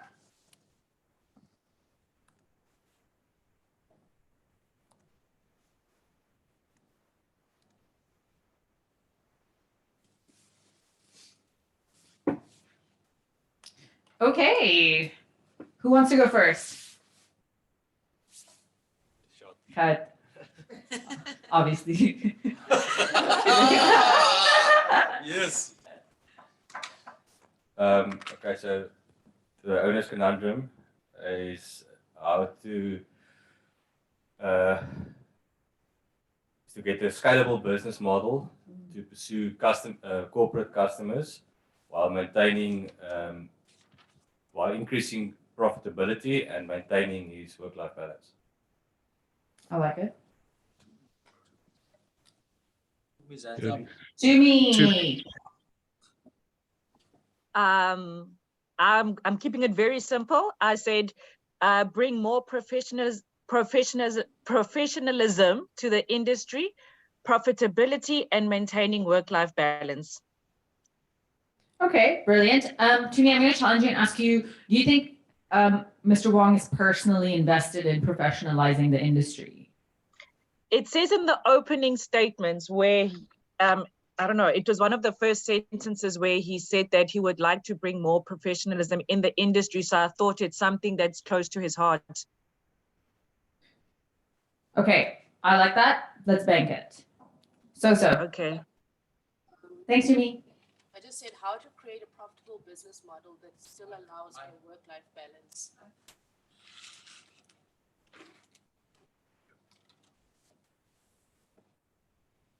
Testing. Okay. How to create a profitable business model that still allows a work-life balance. Boom. Okay, that's the winning one. Also what I banked. It literally, that's how simple it has to be. This is all Mr. Wong wants. He just wants like a profitable business. He doesn't actually care about the 100 stores. I don't think he actually cares about professionalizing the industry. Like if you read the conclusion, he's like, honestly, I don't care about any of it. I just want to hang out with my kids and just have something that makes money on the side. That's the crux that I want you to get to. Okay. Clint disagrees. No, I have a question. Question. Here you go. Here you go. I don't know. I might have picked up the fact that he's willing to step into the unknown because he doesn't seem to have, like in the conclusion, like just how do we sit down and just map this out? And I think that gives us the opportunity to find a solution that is just multifaceted. It's not, his mind is not set on one specific expansion or growth strategy. I think there's the opportunity to sort of bring in a different thinking. I think the professionalization might have a point. I think the social construct that his family-owned businesses might sort of want him to leave his legacy in terms of how he professionalized it, and that's his family sort of legacy holistically, I think, as well. Clint, thanks for that. I think those are all great points. I do think his mindset allows us a lot of flexibility on how to play. Jan-Marie? Another question from Tumi. Tumi. Yes, I just wanted to ask something just for my own understanding, right? I know you saying maybe professionalism is not that important, but is that not what counts to make it for his niche, you know, that differentiation to create that value that we're looking for so that he can be sustainable and grow, because that is what would make him stand out other than the other companies that do the same thing. Tumi, you answered your own question in the way you framed it. He wants to have a scalable professional business, and the way to get to it is through professionalizing the industry. So that's like the means to the end. Okay. You see what I'm saying? Like it should definitely be one of your recommendations to professionalize the industry. Okay. You see, okay. yeah. Okay. Exactly, it's like a stepping stone on the way, like professionalizing the industry. What's the other one? Like maybe introducing technology, having a hub and spoke model. There was another key issue that he addressed. I forgot. But yeah, or maybe reducing operational costs. Okay, so by doing all of these things, he can create a sustainable, profitable business, which is his goal to enable his work-life balance. Okay, it's not necessarily a conundrum, rather than a way to do things. Yes, exactly. You got it. Brilliant. Okay, cool. It's not his own like personal problem. Like he needs to solve it to solve his personal problem. Okay. Yeah. Thank you. Thank you. Tracy Lee. Question. So there's one sentence in between.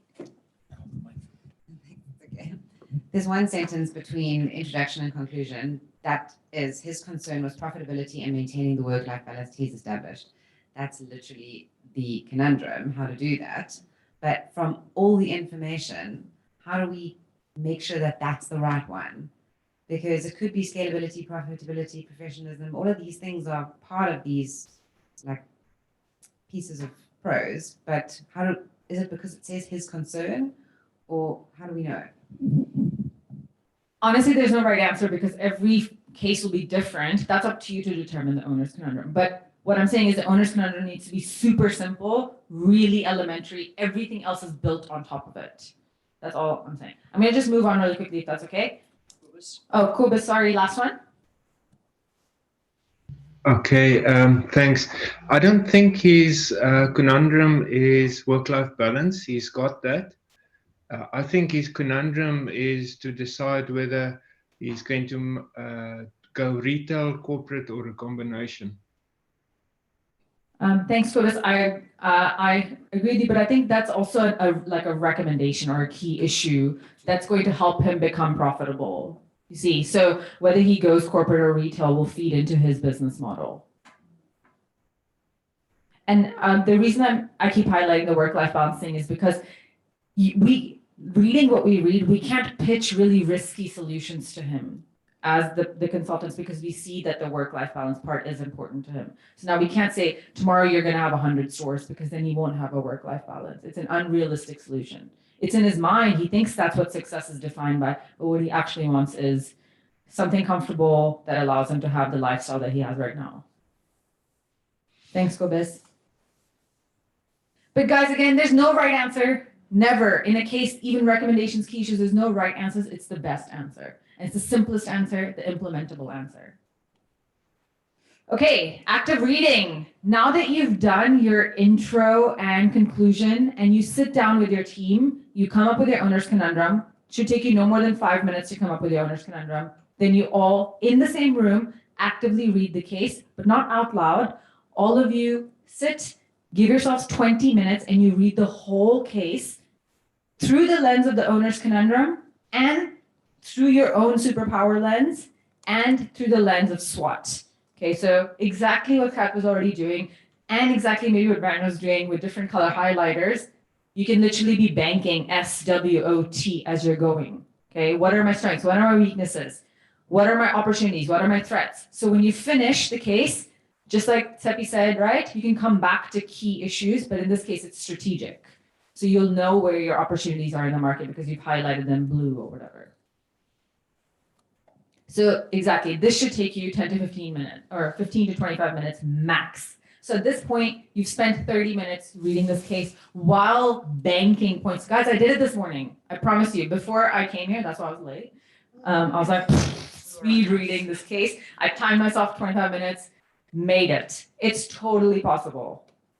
Yeah, and as mentioned, I haven't read this case since 2019. So everything I'm telling you right now is what I read this morning. So I'm just as fresh as you guys are on this case. Okay, so now, Seppi, you see, we can do it in 25 minutes. And I'm going to urge you all to go back and practice. I promise you, when you read it like this, you're going so fast. You wouldn't, I probably didn't even read that insurance paragraph. I saw the word insurance. I saw 1 out of 10,000. I was like, scrap that whole paragraph. I didn't even read it. I knew it was a red herring. It didn't have anything to do with my case. It might not have anything to do with scaling or sustainability and having a profit margin. I just threw it away. I threw away the gas thing also. I didn't think it was that. I thought that was a red herring, the natural gas thing. Yeah, okay. Just out of curiosity, like throwing out an entire paragraph. Yeah.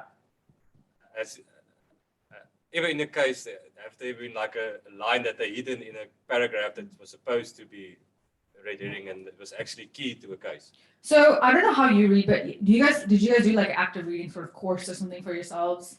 How you read, like you skip all the in between words, you only read like the power words. I don't like reading, so. I mean, if you guys are interested, this really changed my life in my MBA. I did it before I started my MBA because I knew we had to do a lot of reading. It wasn't like a course. I watched like a YouTube video or something. It's like, oh, this is how you read. So even if it's a paragraph I've scrapped, I'm speed reading it where I read all the power words so I don't miss anything. And that's also why you can also finish reading this case in 25 minutes, and all of you will get there. Speed read, guys, it'll change your life. Okay. Yeah, but we were taught that it's you being lazy. If you have all the facts. Absolutely not. Yeah. No. Just filling the blanks as you carry on. Of course, yeah. I mean, the way things are changing at like 1,000,000 miles an hour, why would I spend this much time reading something? It'll be redundant by tomorrow, thanks to AI. Like, I'm not gonna waste my life. Okay, so now we've all read the case together as a team. This is what's happening. You're in your room or your online room, you've all read the case. Now you come back to the space with your 4 or 5 teammates and you start your analysis. Okay, so this is the last of the major things that I want to cover today. You start with an internal analysis, right? So what are internal things in SWOT? Strengths and weaknesses. You guys all know this, right? Strengths, weaknesses are internally facing, opportunities and threats are externally facing. Okay, so you start doing your internal analysis. I'm not going to tell you which tools to use. I'm going to give you some examples, but as you've all mentioned, you've done a strategy course. You have a lot of analysis tools at your disposal. Here's just some examples of analysis tools that I might use if I was doing an internal analysis. I'll do a value proposition. What is the value that I bring to my customer? Internal value, right? Perceptual mapping. What is it that my customer, my target customer wants, right? Get in the head of your customer. This is why I asked you all to decide up front. Are you going corporate or are you going retail? If you don't decide this up front, You have two very, very different customers. You're wasting a lot of time coming up with disparate strategies. If upfront you're like, boom, screw the retail, we're going straight corporate, you can really do this strategic hub and spoke model very well, because then you're only delivering to certain places, hotels, airlines. You want to do your product and portfolio mix. This isn't so applicable here because they only have like one product, but if you were a bigger company that had a bunch of different products or different markets, then you would do this here. And then there's a Pareto analysis. You'll do this when you're trying to problem solve on a company, like what is causing, it's usually like 80% of things, no, 20% of things cause 80% of your problems. So you want to focus on the 20%. In this case, for example, actually it might work. You know, the rent is a huge problem. It's a tiny part, but it is a massive problem for your company. For external analysis, some tools I might recommend: Pestle, SWOT, Porter's 5 Forces, figuring out your barriers to entry. For market analysis, do your market segmentation, market sizing, market dynamics, brand wheel. And then finally, if you're doing market sizing, in this case, it's not that important. You don't have enough relevant information. In other cases, you might have to market size. You'll decide whether you do a bottom-up, top-down approach, your total available market, your serviceable available market, and then your serviceable obtainable market. All of you already know this good stuff, so I'm not going to go into the actual strategic. You've already done this, right? Mostly? Generally in the MBA, you would have covered it maybe in the second year or so on, but this is very useful also for after research in your own time, just to look it up. Yeah, yeah. So yeah, just take a screenshot of this or I'll send it along. But if you guys aren't familiar with these tools, these are some of my favorite personal tools. They help me even today when I do any work. If I need to do any sort of analysis, I keep going back to these. Don't take it away. Okay, so how does this work while you guys are taking notes? How does it work in the room? Okay, so as a team, you might give yourselves about 15 minutes to do analysis together, okay, no more. So you decide, in this case, when you do your internal analysis, you might discuss, hey, what are our strengths to come up with your value proposition? Did you guys do an analysis? Any of you? Any of the teams? Seppi says kind of. Did any of you use any tools? You kind of use SWOT, it sounds like. Did anybody use anything else? Online? Nope. So how did you guys come up with your key issues and your recommendations? We literally like just fell in and talked about it, and everything just happened so organically. Beautiful. Okay, so you kind of did like an informal analysis, probably. The problem is when you're pitching a case, you can't be like, we just came up with these key issues and key recommendations. You need to back every single recommendation and every issue that you highlight with analysis. Okay. So for example, give me a key issue that you guys. Rental. Yeah, and that's why we said hub. Okay.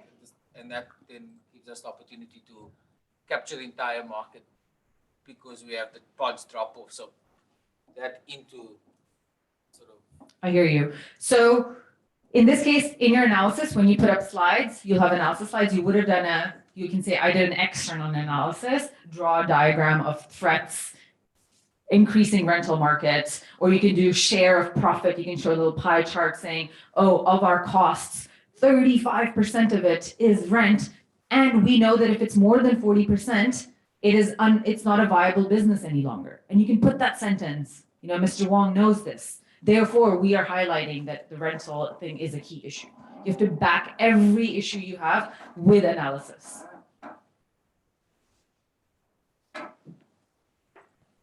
Okay, so this is exactly what I'm saying. I think when you're telling a story when you're doing a case, you're weaving a story. So as you're going through your analysis slides, it shouldn't be like just a bunch of numbers up there. Don't put analysis up there at all, even if it's beautiful graphs and charts or information, if it doesn't point to one of your key issues or recommendations, right? You're trying to get buy-in from your audience and from the judges or from people you work with in real life from the second you step into the room. So tell them things that they agree with. So you're like, when I was saying, hey, the rental market, rent is taking up 35%, you were all nodding already. You're like, yeah, we know that. And then I said, and you know that if it's more than 40%, it's not viable anymore. All of you were like, yeah. So I've already gotten wins from you. All of you are already agreeing with me that rent is the key issue. So in the next slide, when I say rent is the key issue, You're already like in my bag. You agree with me. I've already banked you. I've already sold you on the idea that I'm going to solve this problem for you. That is what your analysis slides need to do. Yeah? What is another example of an analysis slide you should have done when you were highlighting your key issues? Can anybody think of anything? Yeah? Internal issues. Okay. So are you talking about in general, like the quality of employees? Or? There were quite a few. There's motivation, there's turnover, there's quite a few. Yeah, I think I banked a point where it said 18% of costs are labor. Okay. Banked it this morning. All right. So I might do a graph like 18% of my costs are labor, almost 20%. That's huge. Yet on the side, I might say labor profile. I'll draw a little human and I'll say informal, not trained, very specific to whichever laundromat they came from, not good at customer service. And then on the left, I might draw something like value proposition that my customers want. They want customer service. They want cleanliness. They want quality. So then you can draw an X in the middle and say disconnect between value promise or value proposition to my customer versus what is actually available in terms of talent. So boom, I've already taken you on a story where I'm like, this is what my customer wants, but this is the talent pool. So obviously this is a key issue. We have a mismatch. So I've already sold you on this idea that we need to solve the talent pool problem before I even highlight it as a key issue. Yeah? Anything else that you could have done? What else was a key issue? So we've already done the rent, we've done the labor. Competition? Dominating the Pricing. How would you do, sorry? The pricing. The pricing of? The fact that the market is such that you can't just raise the prices. The competition have kept the pricing quite stable. So you've got lots of impact on your pricing, on your costs, but you can't necessarily push up the pricing. I didn't think that was a key issue because he said that he could easily push up prices and nobody minded. And in fact, it attracted more customers to the shops that had higher prices. Only in certain areas.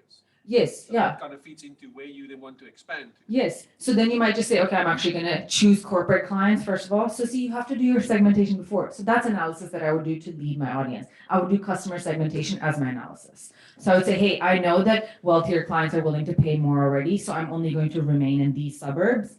Okay. Or I'm only going to focus on corporate clients because they also order a lot more dry cleaning, higher profit margins there. So if that's also analysis, doing your customer segmentation, showing who you want to focus on, right? So that's all I'm going to show. I'm not going to say at this point in analysis, you don't say I'm focusing on the corporate market or I'm focusing on high net worth individuals. You just show and tell a story. You're like, oh, look, high net worth individuals are willing to pay more. Corporate clients are willing to do more dry cleaning, which is our highest profit margin. Therefore, 5 slides later, our recommendation is to focus on corporate clients. And then your audience is like, oh yeah, because they're willing to pay more. So you've already trapped them before they know it. That's it. But also I feel there's a little bit of a herring there because he's the only one that does the marketing for the corporate clients. So if you want to focus on them, that's going to impact his quality of life. So you're sitting there with a bit of a trade-off. Well, he might be able to hire somebody to do it. If he decides to go corporate, he can't do the marketing. That's maybe not his strength even. So your recommendation might be hire a marketing agency to come up with a whole plan to roll this out to corporate. In fact, maybe not even marketing because he said he can't do sales because there's 2 other guys on the floor. They're not educated enough or not professional enough to do sales. He's the only one who can do it. Maybe it's time for him to hire a salesperson who literally goes out and makes corporate deals. That's a recommendation that's actually practical, bankable. He can do it. Yeah. Would him not collecting data be one of the key issues? Because if you don't have data on your customers, you don't know what kind of machines to be buying. And you don't know how to make informed decision to an extent.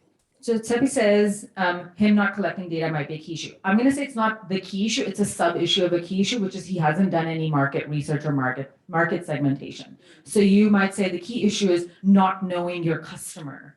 Okay, and under that it'll be we don't currently collect data. We have no idea, or we don't have a salesperson. Right, so this can all be banked into you've never done customer segmentation. Had. You did collect data with the new POS system.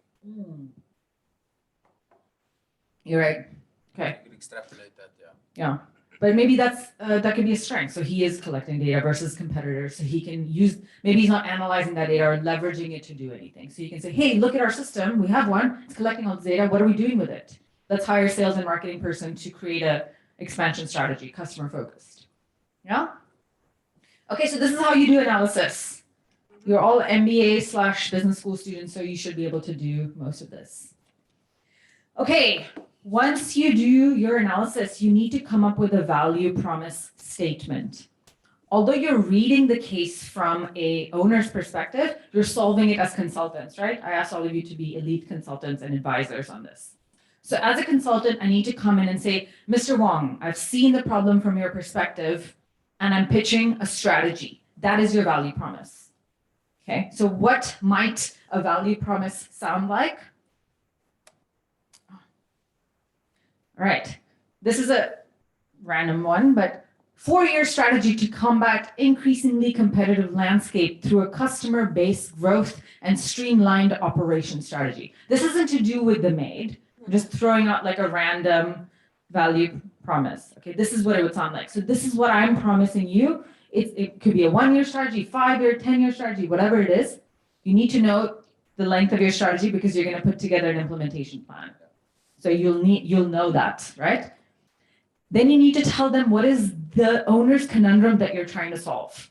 Okay, the owner's conundrum in this case that I copied from was that the competition was becoming too big.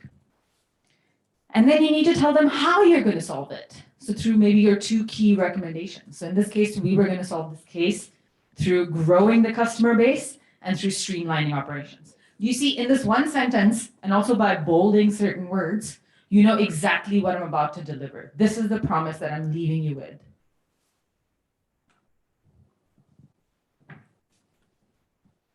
Okay, we're not going to do the analysis today. Sorry, we're out of time, and I want to show you a sample case. And we're going to go over key issues and recommendations in a lot more detail next time. But just to remind you that your key recommendations and your key issues all need to be between 2 to 3, so you're not overextending yourself. And they need to be MECE. Did everybody know what I meant by MECE when I gave you the brief, right? So they need to be mutually exclusive. They can't be interdependent at all. I should be able to do one recommendation without having to wait for another recommendation.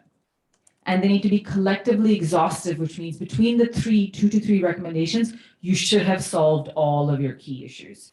Okay, don't put up a key issue there that you're not pitching to solve. Don't just put up key issues because you're like, oh man, I need to put 3 up on the slide. If you're not proposing a recommendation or a solution for it, don't do it, because then your judge is going to be like, but you said that was a key issue, you didn't solve it. Don't screw yourself there, all right? Okay. Before I go into a sample slide, I just want to go over this team composition that I would recommend. These are all imaginary people. Each team can have 4 to 5 people, but these are roles that need to be fulfilled. Okay, you need to have a strategist/speaker, but I'm not going to say the strategist is this best speaker. Any of these 4 people can be the best speaker, but you need a hotshot speaker to kind of come in and out. Everybody's going to speak, but this is the person who introduces, they concludes, they come in between, like draw a golden thread. They bring the audience in with a story when they open, and then they leave the audience with a nugget when you close. You need a hotshot speaker on your team. If you don't have one, that's fine. One of you will have to just train and up their game to be that person, okay? So the strategist role, which is this first person, they need to be blue sky thinker. They're going to be the worst person to work with when it comes to practical things. They'll give you the craziest solutions, and you're like, but that's not implementable. And the finance guy's going to fight with them and be like, no, we don't have money for this. But this person is essential because out of the 20 ideas they throw out, at least 2 of them are going to be bangers that you can implement. Okay? The analyst, again, data person, who is going to put together these analysis slides. All of you are going to do your analysis together, but they're going to really get the meat of it. Okay? And you'll see in my slides next. The third is the implementer, right? This person is an executor. This person thinks practically. So when you say your recommendation is marketing strategy, that's a recommendation. The implementation person says, roll out on these social media channels, 5-month marketing strategy, partner with these brand ambassadors. the weeds details that you have to present comes from the implementer. So it's generally good to have a marketing person there. And then finally, you'll have a finance guru who's the one who comes up with all the numbers. And also, this person identifies all the risks, okay, that you might have. You need to conclude with some risks. Oh, and the last person, it's not an extra person. You all amongst yourself have to appoint a facilitator. This facilitator is the one who facilitates your 3 hours of prep time together. Okay, they're the ones who are going to be on the whiteboard writing your SWOT, writing your analysis. They're the ones who are going to be like, Shivani, you're speaking too long. We only have 5 more minutes. Like, bank this point, bank this point. They're going to really drive your schedule for those 3 hours and make sure you can finish reviewing the case. Okay, you guys all need to respect your facilitator. You need to listen to your facilitator. You need to know that they don't hate you. They're doing this because you need to get it done in this short period of time. Okay, so what does the actual prep timeline look like? I'm estimating about 3 hours. It can be different for different case types. It can be different for different competitions. But in this case, let's go with 3 hours. And in life, I want you to just go with these 3 hours. Because think about it. If sometimes you have a massive assignment and you're freaking out, you're like, oh man, I've done like cases in 3 hours. This is nothing. I'll get it done in 3 hours. It's made me a massive procrastinator, but it works so well. I solve all of my problems in 3 hours. I do all my assignments like this. Me too, but not with the structure. Yeah. All right, so we already spoke about the intro and conclusion. Remember, all of you sit in a room, you have your paper case in front of you, and you read the intro and conclusion all together, not out loud, and you bank your own personal OC, okay? Then you all come back together, and you all discuss your different OCs until you the facilitator will facilitate this, and in 5 minutes, you bank your final team OC. That's where you have discussions like, that sounds like a recommendation, not an owner's conundrum, okay? After those 5 minutes, then you go into your active reading, which is what I talked about. Remember, you have 25 to 30 minutes where you read, you leave out the red herrings, you read it through the lens of the owner's conundrum, through your own strengths, and while highlighting SWOT items. Cool. Then you come back into the space with your colleagues, and then you have 15 to 20 minutes to do analysis. This is where on the board, you draw out your SWOT, you bank points, you might do your pestle, you might do whatever else you want to. But here is also a good time for you all as a team to look at your analyst and say, hey, I think you should put this, this, and this on the slides. Because at the end of the day, the analyst is going to do whatever they have to. It's their superpower, but you still want to help them out a little bit by saying, hey, why don't you, this is a good idea for a graph. This is a good idea for a visual. This is a good idea to highlight whatever key issue we want to highlight. Okay, then you're going to sit and discuss what your actual key issues are based on all of this analysis, based on your reading. Again, key issues, no more than 2 to 3 together. Make sure all of them also have sub-issues. So we talked about this. It could be a tiny issue, but it might be part of a bigger theme. All right, recommendations. Based on your key issues, you're going to come up with recommendations. Again, don't put key issues on and then you're doing recommendations. And you're like, wow, that problem is unsolvable, actually. Remove it from your key issues. It's fine. Okay, you don't have to address all the business's issues, but you do have to address every issue you highlight. Then your implementation person will do the actual implementation, but just like you gave your analysts some hot tips, you want to spend 10 minutes with your implementation person, like, hey, let's talk through what the implementation would look like, because other people might also have good ideas. They will do their implementation on their own, but you just want to give them some time. And we're going to talk about the key issues, recommendations, implementation, and finance next time in our next workshop. So this is all prep time together. It's about 1.5 hours. All right, at this point, you have 1 hour and 15 minutes about left to build your slides. In the John Moulton case competition, you're only given 2 laptops between 4 people. So how we do it, that's the rule. So, and there's no internet, obviously, so you can't like download emojis and icons. That's why I said keep your slides simple. In the slide building time, if you guys are in a similar situation where you're limited by laptops, while one person is working on the laptop building their slides, be drawing out your slides on a piece of paper so you really have it down and then you can bank it. Okay. I know 1 hour and 15 minutes sounds like a lot. It's really not to build all of your slides. Okay. And at the end, please leave yourself. I know it never happened. We never had these 15 minutes, honestly. but try to leave yourselves 10 to 15 minutes because you have to compile these two disparate slides and you have to go through to make sure they're in the right order, and you have to make sure there's a story that's being woven through it. There's a common theme. Okay, maybe your implementation person went a bit wild and came up with a completely different recommendation while they were building slides. You have to be like, sorry, dude, this isn't in our 3 key recommendations. Axe. Okay, leave yourself the time. They literally will take the flash drive from you like when the time ends. So if you haven't compiled your PowerPoint, you're bad.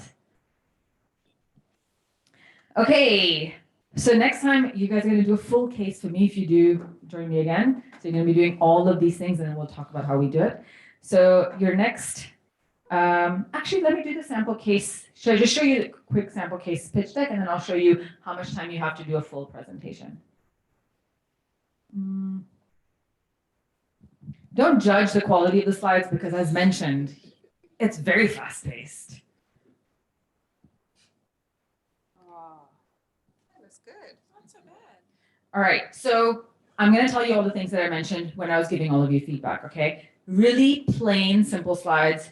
If you have a standard deck, keep it like that, okay? Don't change it every case. It really helps you hammer in your points quickly and bank them because everybody's used to the slide deck looking exactly the same. Okay, this is our situation analysis. Keep it really high level. Look, so I do this part when I do it. So I'm the speaker, okay? So the speaker is introducing and setting the scene. Okay, situation analysis, again, just very few words so you can speak more to them. And then this is our OC, okay? Always bank, have takeout boxes that convey a strong message that draws the eye to what is this slide all about. So I would just speak through briefly each of the situation analyses and then I'd be like, and today what we're trying to solve for MWeb is how do they accelerate growth, blah, blah, blah. Yeah? Okay, then this is the value promise that I asked you all to think about, right? So that is our value promise up there. You can skip all of this other stuff, but it also just conveys like, we've thought about the numbers and the finance guy will give you these numbers or the implementer. Just like, how are you going to execute on your actual value promise? What is it that you're delivering? Come with like a catchy phrase, yeah? Okay, then you go immediately into key issues and I'm gonna tell you why. You're presenting to executives who are really busy, okay? You want to grab their attention right up front. So you start by presenting situation, what you're promising, what your key issues are, what your recommendations are, and then they have your eye. And then they might say, sorry, you're not on the right page. I don't think we're interested in this. Or they might say, you're on the right track. I'm interested to hear more. Then you weave them in with the next steps, which is analysis, your actual recommendation, implementation plans, etc. Okay, so high level, you see how high and vague these key issues are. They're hella vague. They could be anything. It's just like a bunch of MBA words. Okay, but then you kind of go into a bit more detail with the sub key issues. Then you have recommendations. Again, very high level because the speaking and the story and the actual detailed implementation plan is what should tell you what the recommendations are. But you're already like, these are the 3 things you need to do. Okay, you've stolen their attention. Okay, now that you have them, that's just the introduction. Okay, so your strategist or your speaker will do that. Then your analysis will be done by your analyst. So they come up, just like you guys swapped roles, right? So Jane did whatever, competitive landscape here to show how crowded the market is, right? But boom, she banks a point. We need to streamline operating costs to remain competitive. So don't just give me a random graph and analysis on there. Tell me why it's important, right? Where am I heading to this? Which key issue am I talking to? Okay, you might do a customer analysis. But at the bottom, again, you highlight what it is that you're trying to draw the attention to. Okay, I'm not going to go through all of this. All right, once you've done that, then you go into your recommendations. Okay, so now I'm back. I was the strategist. So I remind my audience again of the recommendations. So I bring them back into the space. They're in the headspace to now listen to what these recommendations are. Okay, but before I do that, I say, hey, not so quickly. We're not lame. We also considered other alternatives, right? This shows that you took a holistic approach. So all the ideas that you scrapped when you were in the whiteboarding phase, just put them on here. It doesn't matter if they were awful. It just shows that you thought about this problem holistically. Okay, and then you can explain why you scrapped these. and one put yours. And it revalidates why your recommendations are the best ones. So then you come up with, hey, but the decision criteria for us to do this was these 4 key things. And based on the decision criteria, the bottom 3 alternatives just didn't work. Okay, but the top 3 gave us the most value, so we went with those 3. Yeah? This is a great way to reinforce why your recommendation. I still haven't told you what my recommendations are. Have you noticed? I just told you at a high level. I haven't told you what they actually are. But you're already sold. You're like, oh wow, yeah, your recommendations are much better than the alternatives. I'm drawing and stringing you along. Okay. Then I go into recommendations. With each recommendation, there's sub-recommendations. It's why we're doing it and what the outcome is, banked in one point. So now you actually know what my recommendation is. The slides are hella ugly, doesn't matter, but I'm conveying strong points and I'm taking out good conclusions.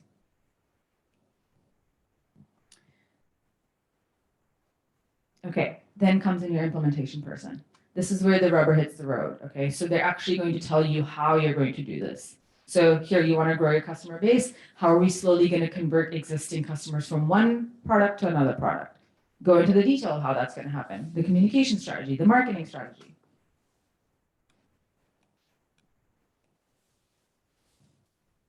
Okay, and then you conclude your implementation section with a timeline. You see how high level it is. You don't have to give me dates. Just show me it's a 3-year strategy, 2-year strategy. When do you plan to implement what, which quarter, which year? All of your recs should be on here. Every recommendation, not the nitty gritty of the implementation plan, but the recs and the sub steps. Make sure they're covered. And then finally, finance. I don't know anything about this, guys, but I'm kidding. Definitely put together your finances at the end, reinforce how you're going to make happen all the things that you've promised. So your implementation plan, how much is it actually going to cost? Yeah. How are you going to raise those funds? How are you going to fund these expansions? Where's the capital coming from? All of this comes in your finance section. All right. Then give them a forecast. Leave them with the hot stuff. Like, look at how quickly you're going to become profitable. Look where you're about to go in 5 years because of this strategy. And you conclude with any risks you see and the contingencies that you've thought about. And then your speaker comes back in and wraps it all up, okay? Same thing. It's my value promise from slide 3. I put it at the top. The same metric that I said. I told them I was going to deliver on it, and I've shown them how. And I put all of my key issues here, and I show which ones of my recommendations I address them with. That's it. Like, it doesn't look like much, but it's basically covered the whole case in a really simple way, and it's taking you on a journey, and now you know how to do it. Kat. What are you allowed to take with you to a case competition? Are you allowed to take templates in? No, so you have no internet and you don't take your own laptops, at least in the John Molson case competition. They give you laptops and they just give you a case. So these are just standard Microsoft templates. So pick one of the standard ones that you don't have to download. Pick like really basic things that you can work with. Yeah.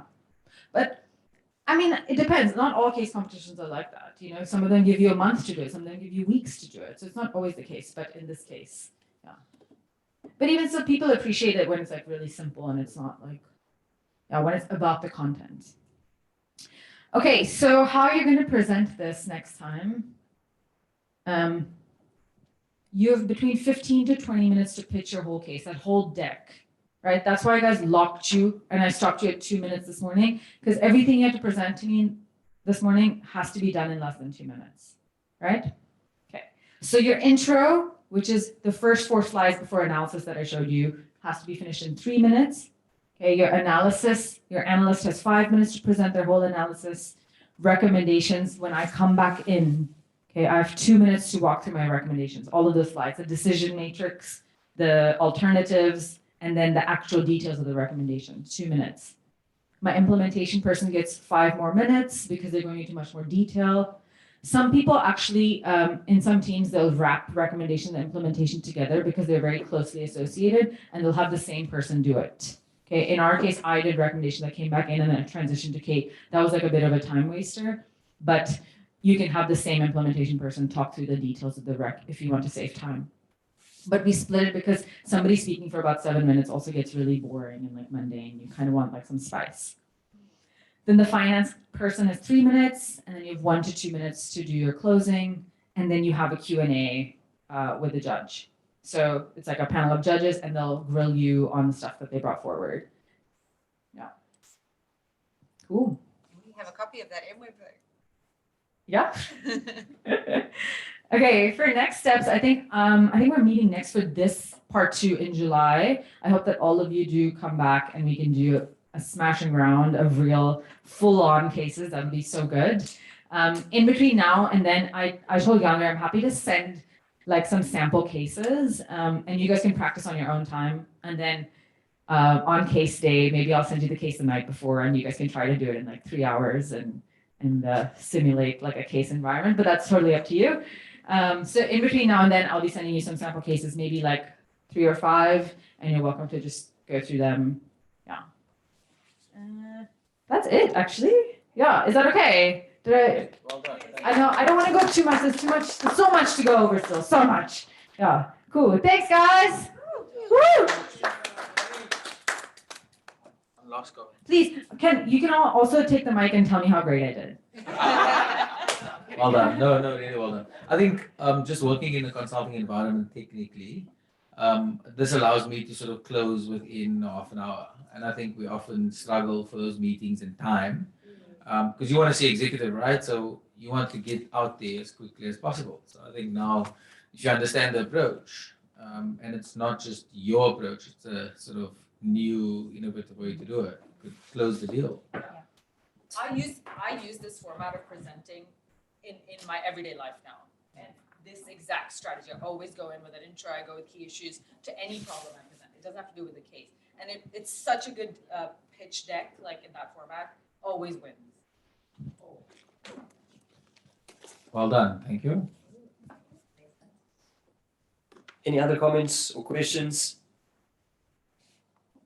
I just wanted to ask, sorry. Sure, Zali, go ahead.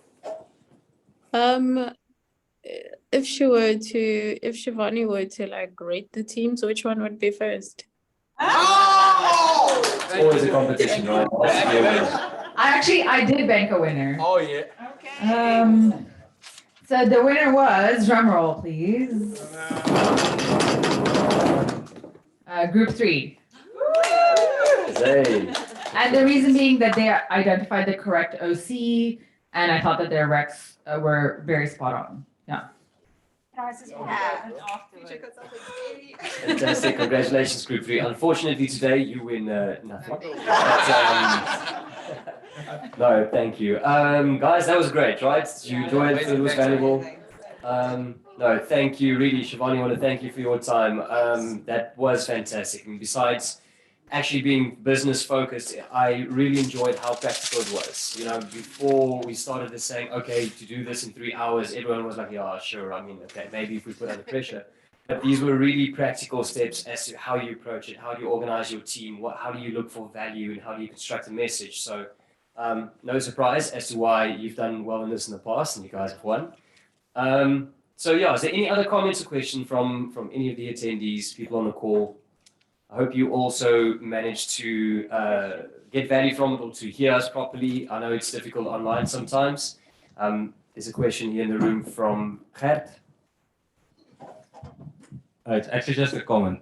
So you read, that was my history. I was a bit skeptical about the MBA at the end of last year, and I was waiting for that aha moment, like we discussed in our groups, and I think this is that moment.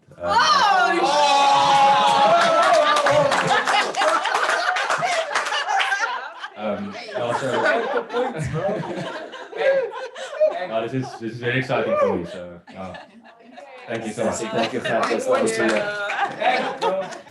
Why don't you come teach us in the second year? Oh, thanks. Okay. Which group number is he? He might be. Oh, Fab's group's going to get good points next time. All right, guys, so we will communicate next steps and actions after this properly. We'd also like to give you an opportunity just to give feedback as to how the event was and how we can improve it going forward. But really, the aim is for us to compete in these case studies and to win them, right, as SPS, and to give GSB a run for their money for a change. So no, we'll be in touch with the next steps. There will be practice cases involved. We'd like to get some of the faculty involved as well, so you can practice the pitching to someone that actually knows what they're talking about and to give you proper feedback. So yeah, we want to keep the momentum rolling. But again, thank you for offering up the time, and thank you again, Shivani, for being here. Anything else from you? Yeah. Yes. So sorry, last thing, guys. So if you are serious about case competitions, we said that we put you in teams arbitrarily, but we said you guys need to self-regulate and build your own team. So from here, you've kind of gotten to know other people, other classmates. If you're serious about this going forward, for the next round, you don't have to be in the same teams. You can go approach people and be like, hey, do you want to form a team with me? Because you're going to be doing a lot of practice cases with this team. Like I said, you need to be in a good team that you believe is a good team for you. So really start thinking about how you're going to make that happen. And yes, please, I would love it if we can do even a UCT/Stellenbosch like case competition. It used to happen in the past. I don't know if it still happens. It was called like something varsity, something Vino varsity. Yeah. So let's keep it happening, and then sign up for John Moulton. Like honestly, you guys can do great. Wow. Thank you. I've got 2-3 things. Also, once Quickly you're from done, Lauren, yeah? Yeah, once you're done, Andre, thank you very much. There's refreshments outside. That's the first thing. Sign the register, please, if you haven't done so. And then there was one, oh, selfie. And then Yes, we have to have a photo. Sorry, guys, for the online. Well, you can take a selfie with the You can do a screen, right? Yeah. Also, for the online people, refreshments are in your own kitchen. For those that aren't still online, if you wouldn't mind just quickly switching on your camera, we might get you in the background. Are you going to, you can use mine, yeah. No, we're all standing here, you have to stand. Oh, yeah, let's be in front, everyone needs to, so that in the middle, so that the. Are you going to use it? Try. Online guys, let's come. No, they can just like put on their cameras, right? They can just put on their cameras. Please, eh? Best angle. On their cameras. Then in the shop. Cameras, please. There you go.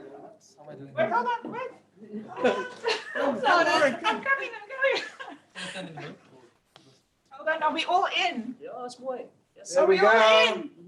Andre, is your head in? All right, 1, 2, 3. You! Fantastic. Thank you. Send it to me so I can put it on my LinkedIn. Boom! Awesome.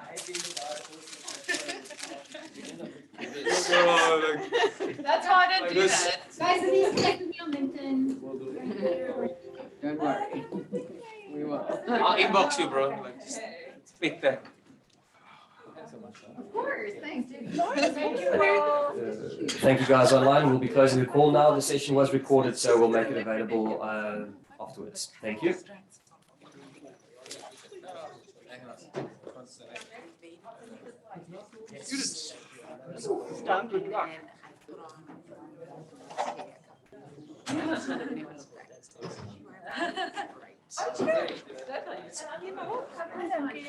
Is this gray, navy? The rest, everyone must eat. This is just like be the thing, you know? Yeah. This was honestly Wow. Look at us winning. I told you I'm in the winning. I know. How was that? It's the energy. Putting together.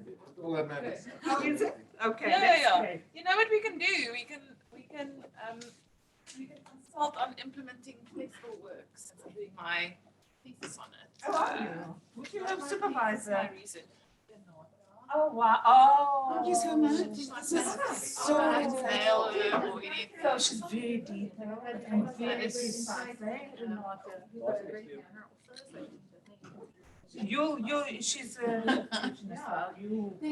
appreciate it. Luister, so my ma het my gesê as sy te baie te my ma sê match made in heaven actually. Yeah. Okay, well, I might cry on your shoulder once a week, but that's awesome. You know, mine was Anita Bosch. that's so cool for my Very sweet. Very some doing my I